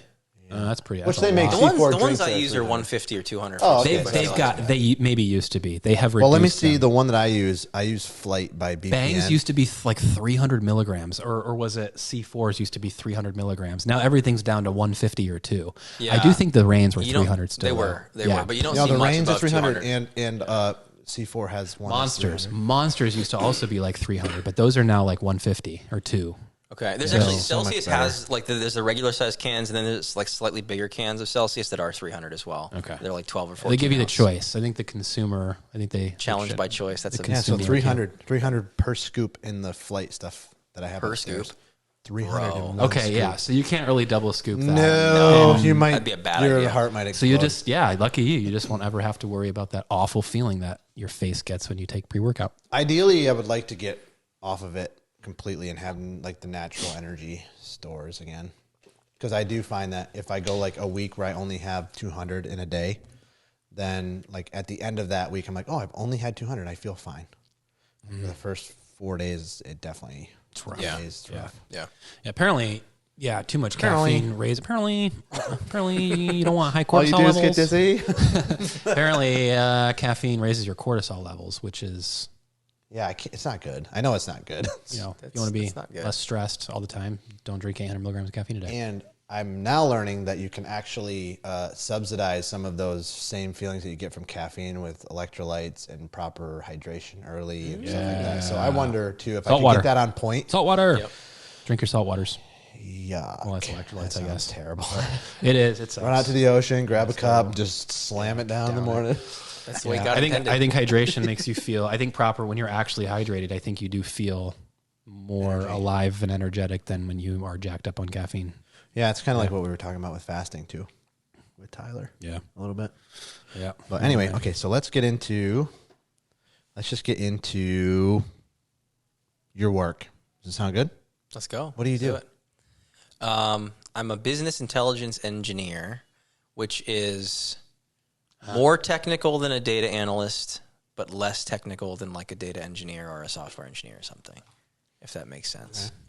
Okay. So I kind of switch back and forth. My day-to-day is like, okay, sales operations team has this new thing that they're tracking or this new objective that they are trying to hit, or the sales leaders have a new format for their business review cadence, whatever that business problem is. And so it's my job to understand the business priorities and what that sales operations person or sales leader needs, and then take that back to the mountains of data that we have on the back end and figure out how to build a nice, easy to use dashboard for that team using all that data. So it's basically you're writing code and building dashboards such that you can automate whatever kind of report or analytic that you need. So I'm trying to think of some good examples. Like one of the really basic fundamental things that we report on a lot is revenue.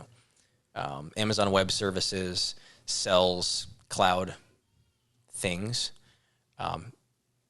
We have huge data centers with lots of servers, and you can buy a little piece of that server and use it for compute or use it for storage, or we have a bunch of managed services that we sell.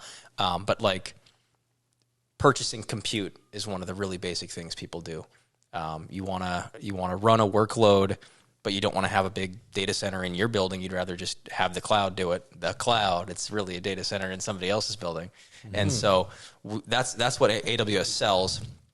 And so when we talk about revenue reporting, we know the number for the month. Well, that's interesting, but what does the product mix look like within that number that we hit last month? And what are, we look at a specific product, what are the different levers that you can pull within that product to sell more of it, or does it sell well with other products? I mean, there's just all these questions that the business might ask, and turns out data is pretty helpful in answering some of those questions. So I'm kind of switching back and forth between trying to understand what the business problem is and then taking that back to the data and figuring out how to automate the answer. Mm-hmm. Okay, how come I can't get my 2-day shipping? That's great, man. But can you figure out how to fix the 2-day shipping? When do the drones start dropping packages? That's actually great. I was going to ask you. I cannot disclose that. Never. I was actually going to ask you, okay, like what kinds of things are they? I know that Amazon, we all know that Amazon is way more than, end consumer retail sales. Yeah, so I work for the web services business unit. So do you mean, like, correct me if I'm wrong, and I probably am because I'm an idiot, but are you saying like the server space that people want to utilize, you guys like selling that server usage?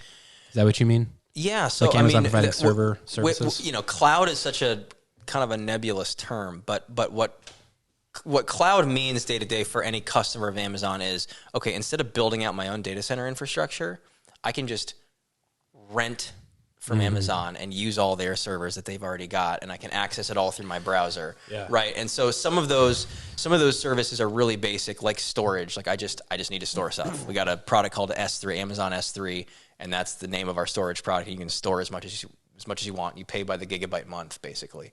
Or compute would be another super basic thing that we sell, where you've got an application that you want to run, and you just want to rent a whole server to run your application or whatever. But then there's a lot more, built on top of that, where AWS manages the service. So one example would be AWS Lambda, where you can, instead of running Python code on your own machine, you can have, you can host that in Lambda, and you never have to worry about whether a machine is on or off. You don't have to do any of that. You don't have to manage the infrastructure. All you know is that if I put my code here and tell it how to run, it's going to run. Mm-hmm. Yeah. So it's really kind of abstracting away the infrastructure layer from the user interface and kind of handling all that infrastructure for you, and you just get to use the cool machines that we've got sitting in a data center. Yeah, that's really cool. Like a middleman, kind of.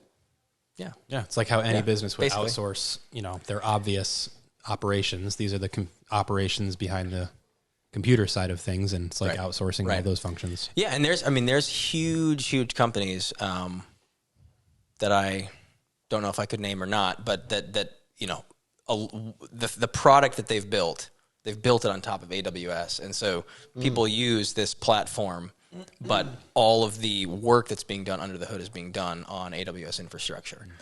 So it's a cool day and age we live in, where you can build a tech product, you can build a software product on somebody else's infrastructure. Yeah, this is a very reductionist view or take on it, but it reminds me of like when you didn't have to build your own websites anymore. You didn't have to know how to HTML code to build your own website. You could use third-party websites to make a website. It's kind of like that's how my simpleton brain imagines. No, that's a good analogy for it. Yeah. So like everybody knows that Amazon does a bunch of stuff. Does how much of their like revenue comes from this specific field that you work in, AWS, the Amazon Web Services? So from a revenue perspective, that's a good question. I mean, this is all publicly available information, Jamie, so you could look into it for us. But I think the piece of the pie revenue wise is probably fairly small, maybe 10 or 20% if I had to spitball. But I was wondering bottom if it was line, more. though, net revenue, AWS makes up a huge percentage of Amazon's profitability as a whole company. Okay. So it's a very profitable business unit compared to the other ones. That's what I was wondering. I was wondering if there are these services that people don't often think of when they think of Amazon that are really makes them their $1 trillion company. The net profit impact of AWS is definitely outsized relative to the revenue impact. That's pretty cool. Yep. Wow, man. Have you always had like inclinations towards analytical careers? That's a good question. So my undergrad is in business. My graduate degree is in business. Like everything I've done educationally has always been business. And the technical part of what I do is something that I've come to kind of just on the job over a number of years. So my first ever job was in sales.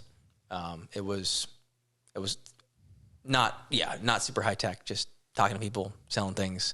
I worked for Schneider Electric in their data center infrastructure business unit called APC, American Power Conversion. And so I basically just was on the phone all day with partners, helping them figure out what the right widgets they needed to build this system that they were building for their end customers. So I kind of supported our partners, and didn't love that. It wasn't the most intellectually stimulating line of work. It was a lot of relationship building. I like that part of it, like just kind of broing out with our channel partners. But I wanted something that was a little bit more quantitative and challenging day to day. So my next role after that initial sales role, I stepped into more of a system admin role on the back end of a sales tool. So I'd kind of use this one tool called Oracle CPQ, also Salesforce.com for quite a while as a salesperson. And a company that I talked to was like, hey, would you want to be more of an admin on the back end of these tools instead of using them on the front end? And so I had some experience with those tools that kind of set me up for that. But that was kind of the first step toward more of a technical career. And then from there, it's gotten more technical as I've jumped around to a couple different companies. So I was never like formally trained as a business intelligence engineer. It's something that I've kind of learned on the job more. But it's a cool intersection of you need the business background, but you also need kind of the coding and technical skills. Yeah, I don't know if that answers your question. Yep. You have a little bit of an entrepreneurial streak in you too. What was that like early on? Yeah, so me and the boys back in the day when I was about 13, we started a online puzzle cube business where we sold Rubik's cubes, and so that was my foray into entrepreneurship back in maybe 2008 or something like that. At 13. We started that up. Yeah, I homeschooled. I was the kind of kid who would like sprint through my schoolwork and try to get it done by like 11 a.m. And then that that left a lot of time later in the day to do cool stuff like starting a company. So I want to plug homeschooling there. It's a nice flexible schedule. Dude, how many times have you heard that now? It's 3 times. How like people found their careers through the flexibility of homeschooling. Yeah. Stuff that they love. Yeah. Which you hear a lot, seriously. but like here's some real life examples. Yeah. Yeah, 3 so far. Yeah. Yeah. So, so we started that up, me and a couple of buddies of mine. And we were just importing Rubik's Cubes in bulk from the manufacturers overseas, and then we'd sell them in the US. And so at that time, there wasn't many people doing that. Mostly if you wanted to buy cool Rubik's Cube, they weren't Rubik's brand. They were like these off-brand speed cubes. If you wanted to buy those, you had to buy them from a Chinese retailer and then wait, 3 weeks or 4 weeks to have it come in the mail or something like that. So we're like, hey, this is annoying to wait. We were hobbyists ourselves before we ever started the company. So like, why don't we start buying $5,000 worth of cubes at a time, and then we just like ship them from the US and people don't have to wait. And so for a number of years, that business model worked really well. But our primary value add was like, we're in the US and we ship fast, and that ceased to be a differentiator after maybe 5 or 6 years. So it was kind of a gold rush early on, and then we moved on to bigger and better things. We started the company in 2008 or 2009. Okay. Something like that. So would have it been big box brands that kind of started to do similar stuff or expedite their shipping a little bit more? Yeah, there were companies that were not run by 13-year-olds that started to catch on to a little more capital. the space. And, right. So I would say probably by 2013, 2014, it had kind of largely run its course. We probably had 5 good years in there of making some money, which, for 13-year-olds was pretty fun. Yeah. But that was, I got into Clarkson though on a full tuition scholarship for that entrepreneurship stuff that I've been doing. Which is kind of unique, and not a lot of schools have like entrepreneurship scholarships. So that was kind of why I made the Clarkson decision. And so I don't know if I would have gone to Clarkson without E3 Cube. Clarkson, good school. Do you look back on the running of that company as is there anything laughable? You look back and you're like, man, what were we doing? Okay, so it was one of our earlier years. I was probably 14 or something, and we were like, how do we file taxes? And instead of like, of like getting a clue and like going to an accountant or something, we like did all of it ourselves. And that was brutal. Yeah. Like, April 13th, realizing that we like had to file taxes, not just for the business, but also like how that flows through and has tax implications for each of us. Yep. The things like that where I look back, I'm like, why didn't I just like hire that out? It would have been a lot smarter not to try to do that myself. Yeah. Or like going to Vegas to like vend at a speed cubing competition when we were like 17 and like. Wait, say that again. What did you do there in Vegas? We were vendors at a big competition. Things like that where it's like, man, I don't know why my parents like even let us do 17? that. Yeah. In Vegas. In Vegas. You had to sell outside the casinos because you weren't allowed in. Yeah, right. Yeah. That's crazy. That was pretty cool. So do you see a little bit of success with that, or was it kind of, how well did it do for 5 years? It was a really cool, I think our best year we maybe grossed $50,000, which felt like a ton at the time. Yeah. Seems like a I don't lot know for how much Rubik's that was Cubes. profit. Yeah, I forget. sorry, but what year again? 2000 that was probably 2010, 2011 that we had our best year. Okay. That's not nothing for a bunch of 13-year-olds 14, 15-year-olds. And it was a really cool learning experience just with like online advertising, because we pretty much built our community on YouTube. YouTube is kind of where we would advertise, and we did kind of develop an intuition for like, okay, here's what our customers want, and we were in pretty good touch with our customers despite not ever meeting most of them, which is interesting. Interesting experience for somebody who wants to work in a digital. Is the channel still up? The YouTube channel? Please don't look back at my old YouTube videos. I want to see. There's a lot of 13-year-old Evan on YouTube still to this day. Not a single not backwards hat in sight. No, snapbacks backwards all the time. Yes, dude. I'm YouTubing you right now. Around if you look at E3 Cube Store on YouTube, you should find the channel. Say it again. E3 Cube Store. E3 Cube Store. Well, he searches that. Do you remember me calling you? It would have been my freshman year of college, early on. Me calling you and asking you a little bit about how you got that going, and do you remember me giving you a phone call saying like, "Hey, I know that you do this. Like, How do you, what's your, I don't remember what the questions I asked you, but just kind of inquiring about I don't know if the I remember online that. sales. Okay, well, I did. What was that? What was your motivation in asking those questions back then? I hated my job, and so I wanted to make money in other ways. Like I worked through college all 4 years, or 3.5 years. And I worked at a Dick's Sporting Goods when I was a freshman in college, and it was terrible. Like it was so boring. Like you just walk around and you don't do anything. It's $8 an hour. It was awful. And I also love business and entrepreneurial stuff. And I was like, man, I don't know anything about Rubik's Cubes, but maybe I could sell something online. So I called you and I was kind of picking your brain about it. And and you were telling me about this, the way you buy the cubes, I'm assuming. So anyway, so it got me interested in like, okay, what can I do? And I was big into eBay at the time. Nice. So I got into, back then, like sports bracelets were really popular. Ooh. Baseball players that wear the necklaces and the power balance bracelets or whatever they're called. I remember those, They were super popular. Those are so cool. Yeah, everybody had for like them. a year. And so I would see them on eBay all the stretchy bands or sticky I would bands see or them on whatever. eBay all the time because I would buy car parts on eBay. I would see these things on eBay all the time, and they were always like $7.99, $8.99, and I was like, well, maybe I could sell them for $5.99 because on eBay all you got to do is be $1 less than everybody else, and boom, that's people buy your thing. Sure. So I ended up starting a little thing where I would buy. I got a relationship with a manufacturer in China, and I bought a crap ton of bracelets and the necklaces, different varieties that I thought would sell regionally, this and that. And I made enough money to do it for a couple of years, and got me to Potsdam. Like I did it in Potsdam too. And I remember how did I not know this? I remember being like, I had enough money to start thinking about buying a wedding ring for Brielle. It's like, that was cool. Like that's what I think of. It eventually got to be like, again, it phased out because at some point everybody catches on. Right, it's hard to differentiate on price alone. All of a sudden, everyone's selling them sustainable. there's too many people doing it, so that also kind of naturally phased itself out. But the point of me telling the story is, I got inspiration for that from your cube store. Oh, cool! And I forgot all about that. You forgot that you had a mentee you didn't even know. Yeah, I remember that. That's what kind of got me thinking about it. But as we sit here is when I remember, like, oh my gosh, I did call you. I called you. I remember talking to you. I forgot all about that call. Yeah, I was kind of picking your brain and stuff. So Yeah, that's pretty cool. So insignificant to his big business. Like, oh man, we made $50,000 this year. Who's this guy calling me? Yeah, who is this? Nick. I was counting my stacks of cash when he called. Yep.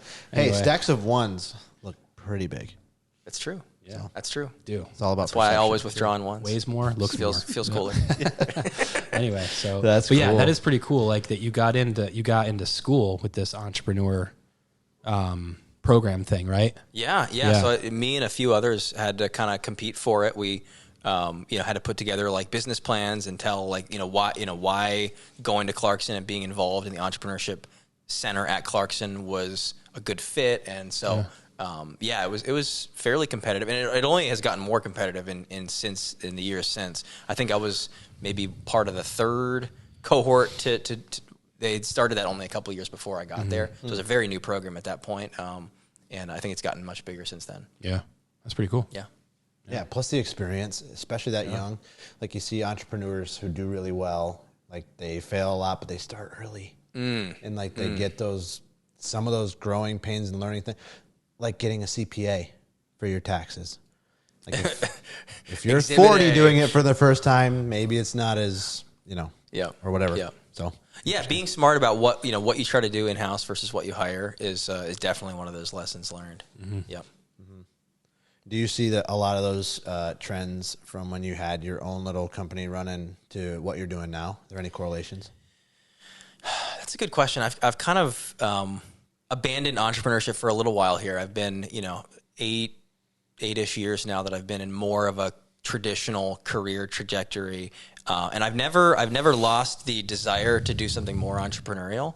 And I think you definitely there's things that you learn with entrepreneurship that stick with you into other areas for sure. Just ownership. I think extreme ownership. Who's that? Jocko Willink? Yeah, I forget where that phrase comes from. But I think that sense of ownership is one of the biggest things I'd point to that has applied even outside of an entrepreneurial career since then. Yeah. Is it true that you got a little side gig too? That you are working on just yourself by yourself? You still doing that, or the rumors are true? Well, I'm starting up a consulting company, and I haven't really done much with that yet. I've started to put feelers out. I got a campaign on Google running to hopefully generate some leads. But what I'd like to do is take the things that I've been doing for Amazon and other companies over the past half a decade or more, and start kind of doing some of my own projects, using those same tools and skill sets. So I'm kind of focused locally right now. I'd love to maybe find clients that are actually located in upstate New York, because I've been working remotely for a long time, and there's something about like actually being face to face with the people you work with that's really nice. Yeah. So I think that at this point I'd love to look more locally first for clients before I expand. But ultimately it's the kind of stuff you can do for anyone, anywhere. Yeah. And there's a big need for it for anybody, anywhere. Yeah, especially when it comes to small or medium companies that don't want to hire a full-time analyst but need some of that analytical work done. Mm-hmm. Yeah. That's awesome, diving into the numbers of why their company's not doing as well as it should.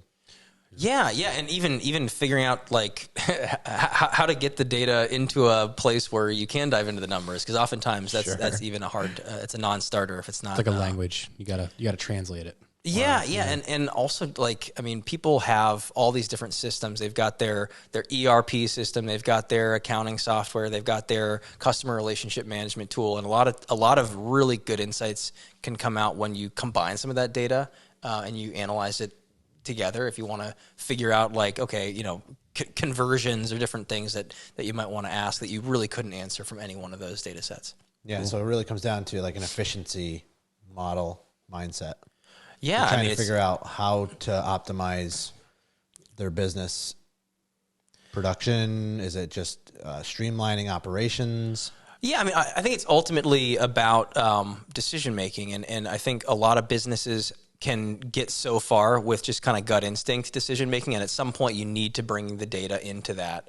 Interesting. When you're making decisions, and I think especially as a company gets larger, having the data be a part of that strategic decision making becomes more and more important. Yeah, it makes real big significance in dollars and cents. Absolutely. Is there a revenue number that is like that crossing that intersection point where you can't operate just on your? I think this will work. Like, do you have a number in mind? Like, how big? When should a company start thinking about? Is it based on revenue, or is it based on? It's probably based on revenue, right? Yeah, it's probably based on revenue. Yeah. I would say it's probably north of $1 million, but it's probably not as high as you would think. Though. Okay, that's small. Yeah, I mean, $1 million is a lot, but like, that's right. small. I mean, because it does. It takes work to get access to that data and to actually figure out how to put it to the best use. Mm-hmm. But if you're less than $1 million in revenue, I think your instincts are probably going to be close enough to reality at that point that you're not going to need to supplement with data as much. But once you're talking $1 million or 10 million in revenue, all of a sudden, you as the owner are not as close. Yeah, before that $1 million, your number one focus is sales. Like once you get there, then base level operation, then you can start thinking about other stuff. Do you want that is that something that you are passionate about pursuing, that business? Do you see that being something that are you trying to make that something that you can move to full time? Absolutely. It's like it's your passion project. Yeah. I don't know if that's going to be a month from now or a year from now that I would move into that more full time. Cool. Wow. It'll kind of depend. That's awesome. On finding clients. But I definitely see that being a bigger part of my family's future. What's going to happen when you get past $1 million? Who's going to do it for you? We're going to get high on our own supply. That's hilarious. That's awesome, man. Yeah. Who does the doctor call when the doctor's hurt? Yeah. Exactly. I need a business consultant. I consult business consultants. Yeah. That should be my niche. There you go, bro. There's gotta be a place for that. I provide zero value to my clients. You mentioned your family. You are married and you're a father. True that. How important is that in what you do? What do you mean? Like, where does that stack in your priority list? I would say right after my relationship with God, that would be the next thing on the list is my wife and my kids. Yeah. Yep. It's hard though. And you guys know this, making the right decisions with your time and making sure that the way that you actually spend your time day to day aligns with what you say your priorities are. 'Cause God first, that's the right answer.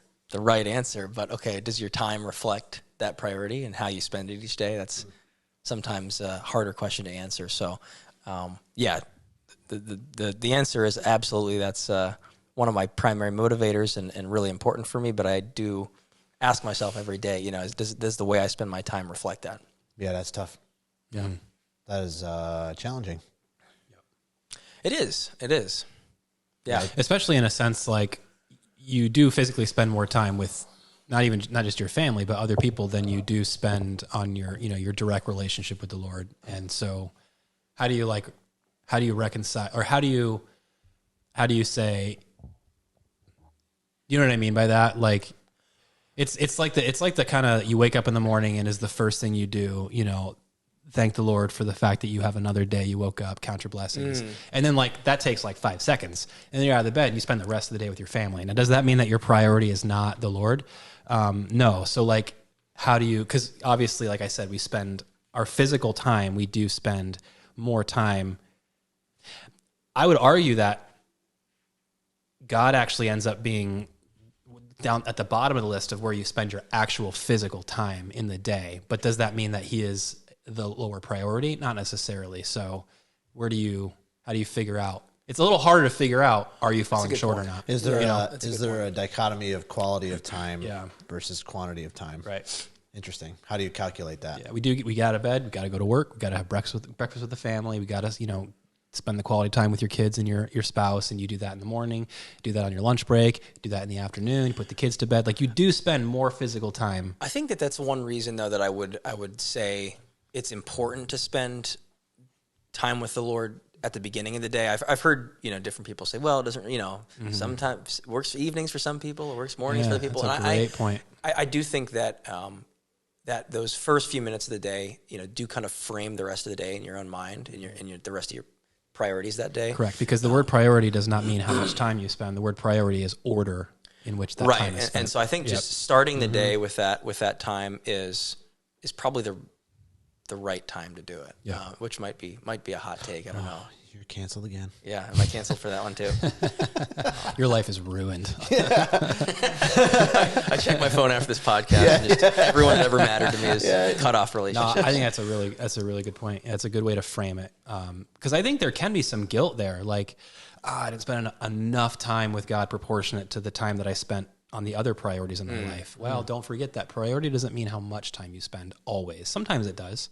Sometimes it means, did you get it? Did you do it? Did you allot time? With like and spending value? time with your kids. Yeah. It's like, okay, I have a finite amount of time and I've got other things I want to do. So like, on the one hand, is the right answer that like I should just spend as much time as possible with my kids? Well, yeah, but in practicality, you have to make those trade-off decisions with your time.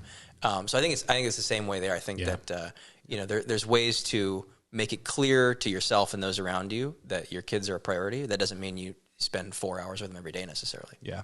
And along that same vein, quality time is better than quantity of time too. You know, it's better to spend 30 minutes throwing ball with your kid out in the yard than it is to spend, you know, 2 hours just sitting on the couch wasting time watching TV next to them.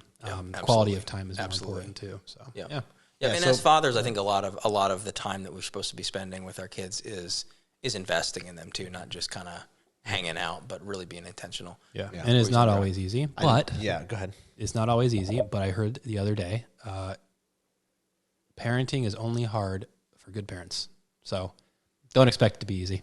Interesting. It is challenging. That one. Yeah. Balancing. Yeah, that's a good one. Balancing that time and filling it with quality time can be challenging, but yeah. You feel like you do a good job of that? Honest assessment. Yeah. I try. It seems like you do. Yeah. Yeah. You do a great dad. I think that, you know, give me 2 decades and we'll see how my kids are doing. Yeah. That's the ultimate litmus test, but it's definitely something I think about a lot. And I try to be honest with myself. I think that's one thing that I think I'm good at that. Maybe I'm not. Maybe I'm just. I don't know a lot of too people self-deluded, but I think that I'm good at being honest with myself. My internal dialogue is usually pretty reality based. I feel like, and so I do think that I'm honest with myself when I'm when I'm not doing as well as I think I should be, and I try to take action on that. Yeah, I think you're a great example. We've hung out at some times where I've seen like where we've had opportunity, where there's been opportunities to make decisions, and you've had to say like, nope, I got to go help put the kids to bed and stuff. And I know recently we talked about, you know, opportunities you've had to go and do things, but like, you know, the wife was sick, so you decided to take care of that instead. Like little things like that matter. I think you're doing all right. I hope. Yeah. And it doesn't mean that you can't honor the Lord in what you're doing. Yep. Too. I think that sometimes people are like, oh, well, I have to have my 30-minute devotional in the morning in order to connect fully. And it's like, I don't know if that's necessarily true. Yeah. You can show God's love through your kids, your intentionality and your thoughts, and the way that you raise your children is huge. There's a stat going around, the way you treat your wife, the way that you involve them in your faith and your walk. There's a bunch of videos going around right now because maybe a data point came out or a study, and it said like 99% of couples who pray together stay together. Regarding divorce rates. Interesting. 99%. That's a large number. That's a cool statistic. So like the number one predictor of if, you know, you're going to stay together is if you pray together at night. Yeah. Yeah. I mean, it's probably across religions too. I don't know. I mean, it's not like it's particular to Christianity necessarily or anything, but interesting. Yeah. I do think I don't want to underplay the importance of spending dedicated time with the Lord. I do think that that's an important practice day to day. But like you said, I mean, it's just there are going to be some days where that you don't have as much time as you want to for that. Yeah. Yep. Yeah. Interesting. Yeah. Okay. So now that we're talking about wasting time, let's talk about fitness. No, I'm just kidding. Do you spend 6 hours a day at the gym? Because you look like it.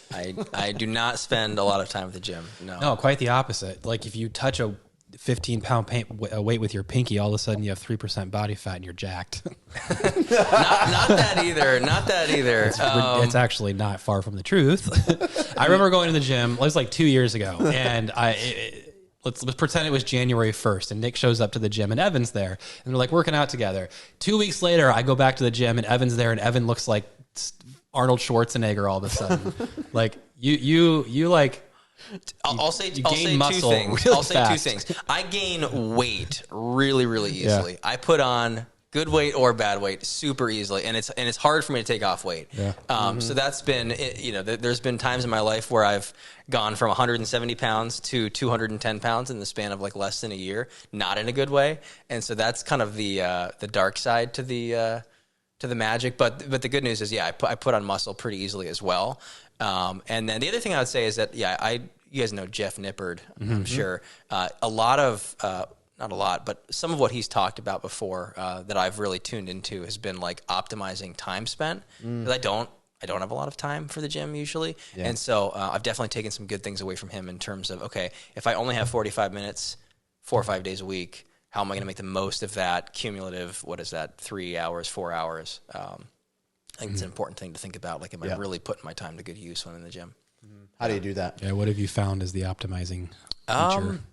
I would say not trying to do too many exercises. I'll usually do, I could do like a push, upper, lower, push, pull legs type split or something like that. And I probably only do 5 exercises each day, which is pretty low. And I probably do 3 sets. So my total volume is maybe 15 total sets. Is it heavy? But like you're splitting that up between like, it's fairly heavy. Different, you've got chest and shoulders, push, pull legs. So it's like really, it's like 2 exercises per body. It's probably it's probably 2 exercises per muscle group on average. So right, not a crazy amount of volume. Pretty heavy weight. I will say I always do the first of those 3 to 4 sets as a warm-up set. So instead of like doing some other warm-up, my warm-up is just lighter weight on the same exercise. So I'll do, a warm-up set at maybe 60% of what I want to go for the working weight. And then I'll go up for another 2 or 3 sets after that first warm-up set. Yeah. So you have to put your phone on airplane mode so you're not looking at it. I don't do that. I should. Would that help with optimizing? I know that would help me. That would help, dude. The gym is the least of my problems. I should put my phone on airplane mode like the rest of the day, and I think that would be the real move. Yeah, lock in when you hit the gym. Yeah, no. When I hit the gym, I listen to Easier Said. Nice. Hey, plug. Thanks. Do you find that that's the most effective? So that was your answer to the question. I'm wondering, does that mean that that's the most effective style of working out that you found for muscle growth? Yeah, I mean, I think that my workout routine right now is largely optimized for physique. I'm not like necessarily trying to be Super strong. super duper strong or super duper Jacked. well cardio Built. or what. Yeah, I don't know. I'm really optimizing for like how do I look pretty decent without spending too much time in the gym. Yeah. Yeah. Yeah. So more for like you mean like the physique look or just being healthy? Yeah, like I probably, if I spend a lot more time in the gym, I could be healthier than I am. I don't think I'm unhealthy, but ultimately, I'm kind of thinking about, okay, how do I use my time wisely each week so that I can, look pretty good in a medium t-shirt. And that's kind of, Which I don't think you can do that and not reap a good amount of benefits health wise. For even sure. if like bodybuilding style of working out isn't the same as like building your strength and your bone density for longevity in life and all that. Like it's not the most optimal for health. It definitely comes with a crap ton of good benefits. Sure it does. Oh, absolutely. It's- Yeah. I mean, you having can't a downplay that. higher You're way healthier than the average muscle person. to fat ratio than like Yeah. most of the population is going to do good things for you. And the nutrition that supports all of that is probably the most important part of the whole thing, honestly. I think that for me, I think 20% of the work happens in the gym, and the other 80% is the rest of the week, what you're putting in your body. Just your diet alone, so that's a big part of Make the whole America thing. healthy again. Maha. Maha. Isn't that the movement? Make America healthy again. That's Like Michelle the Obama. movement with no. The movement with RFK. Oh yeah. You're Is right. that what he's calling You're it? right. Yeah. Dude, sick branding. Yes. It doesn't. Very- Maha doesn't very, really come out. Yeah, it doesn't Maha. sound great, but like Jumps out with Trump and everything's make something's great again. yeah. Insert your Yeah, issue. whatever word you want to put in there. Yeah, Make there isn't really a good podcasts one. great again. There isn't really a good one. Napa. So that's pretty cool. Yeah. I'm in the same boat. I'm trying to get my workouts done in like 35 minutes. Yeah. And so I'm using a specific program now, which I really enjoy, but it also keeps me moving, which is when I stop and stay stagnant and take longer breaks and it just gets too long.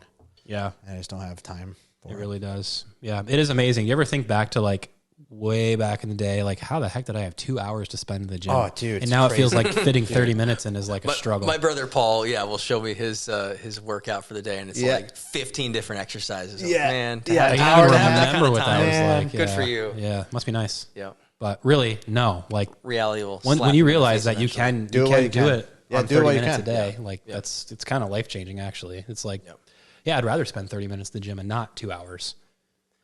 Yeah. People like to spend people who like to be in the gym, it's different. If but you like keep moving and you're doing lots of different movement, let's say you can, in 35 minutes, you can get a killer workout. You can hit a lot of, muscle groups. Yeah.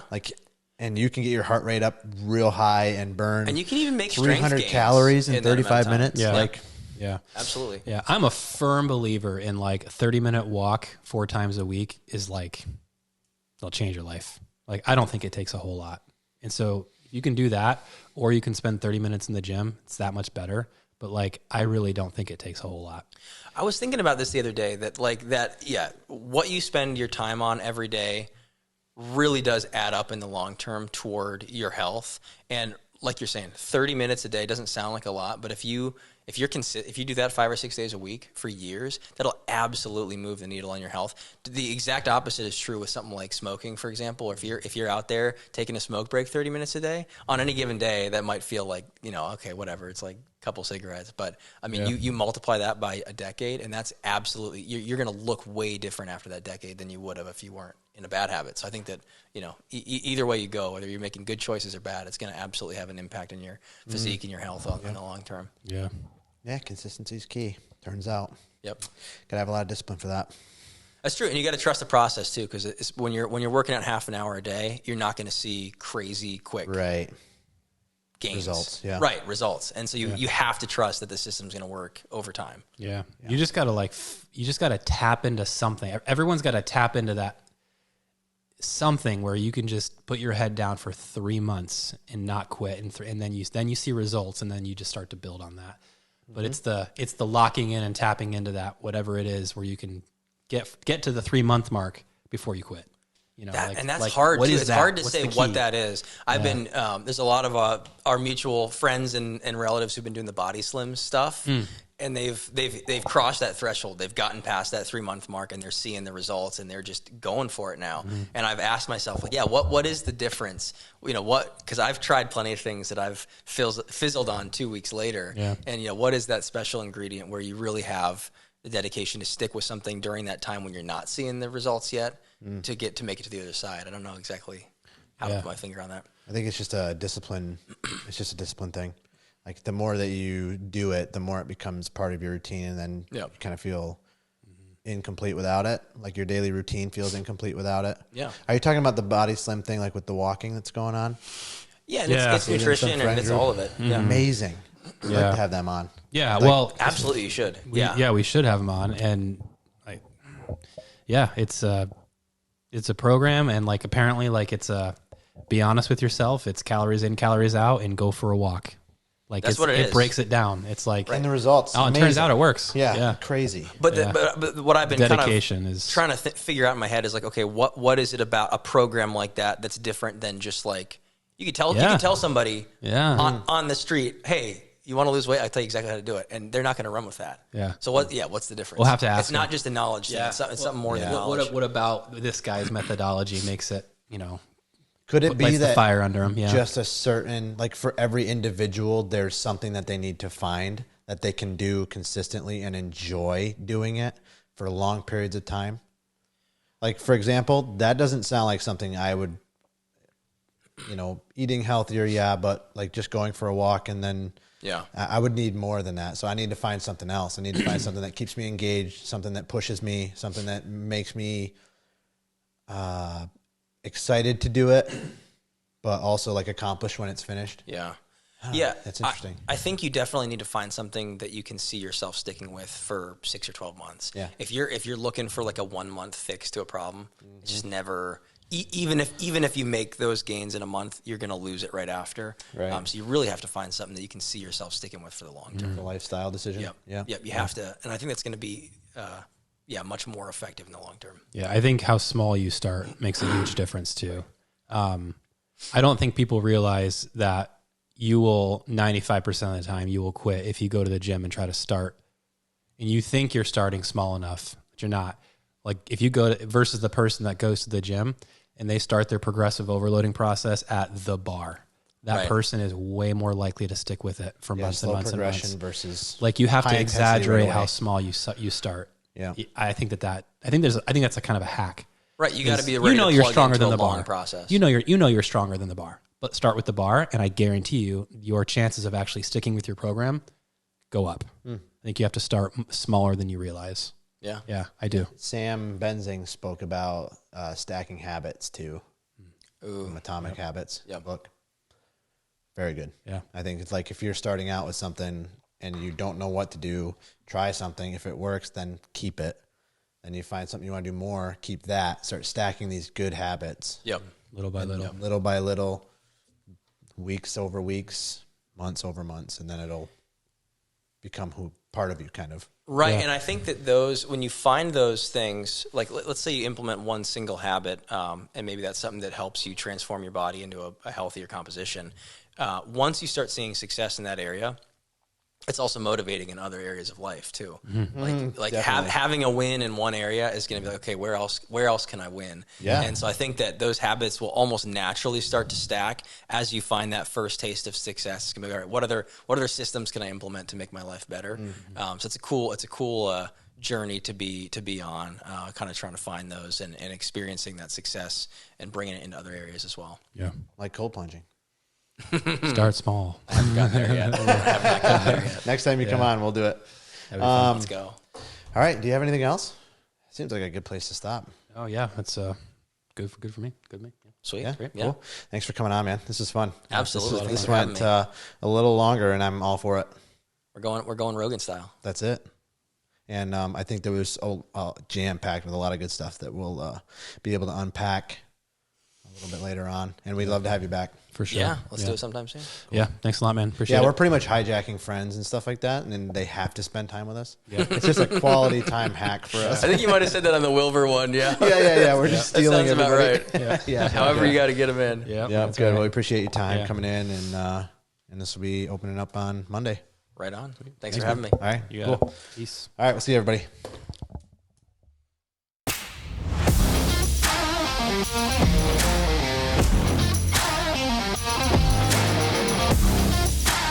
Yeah.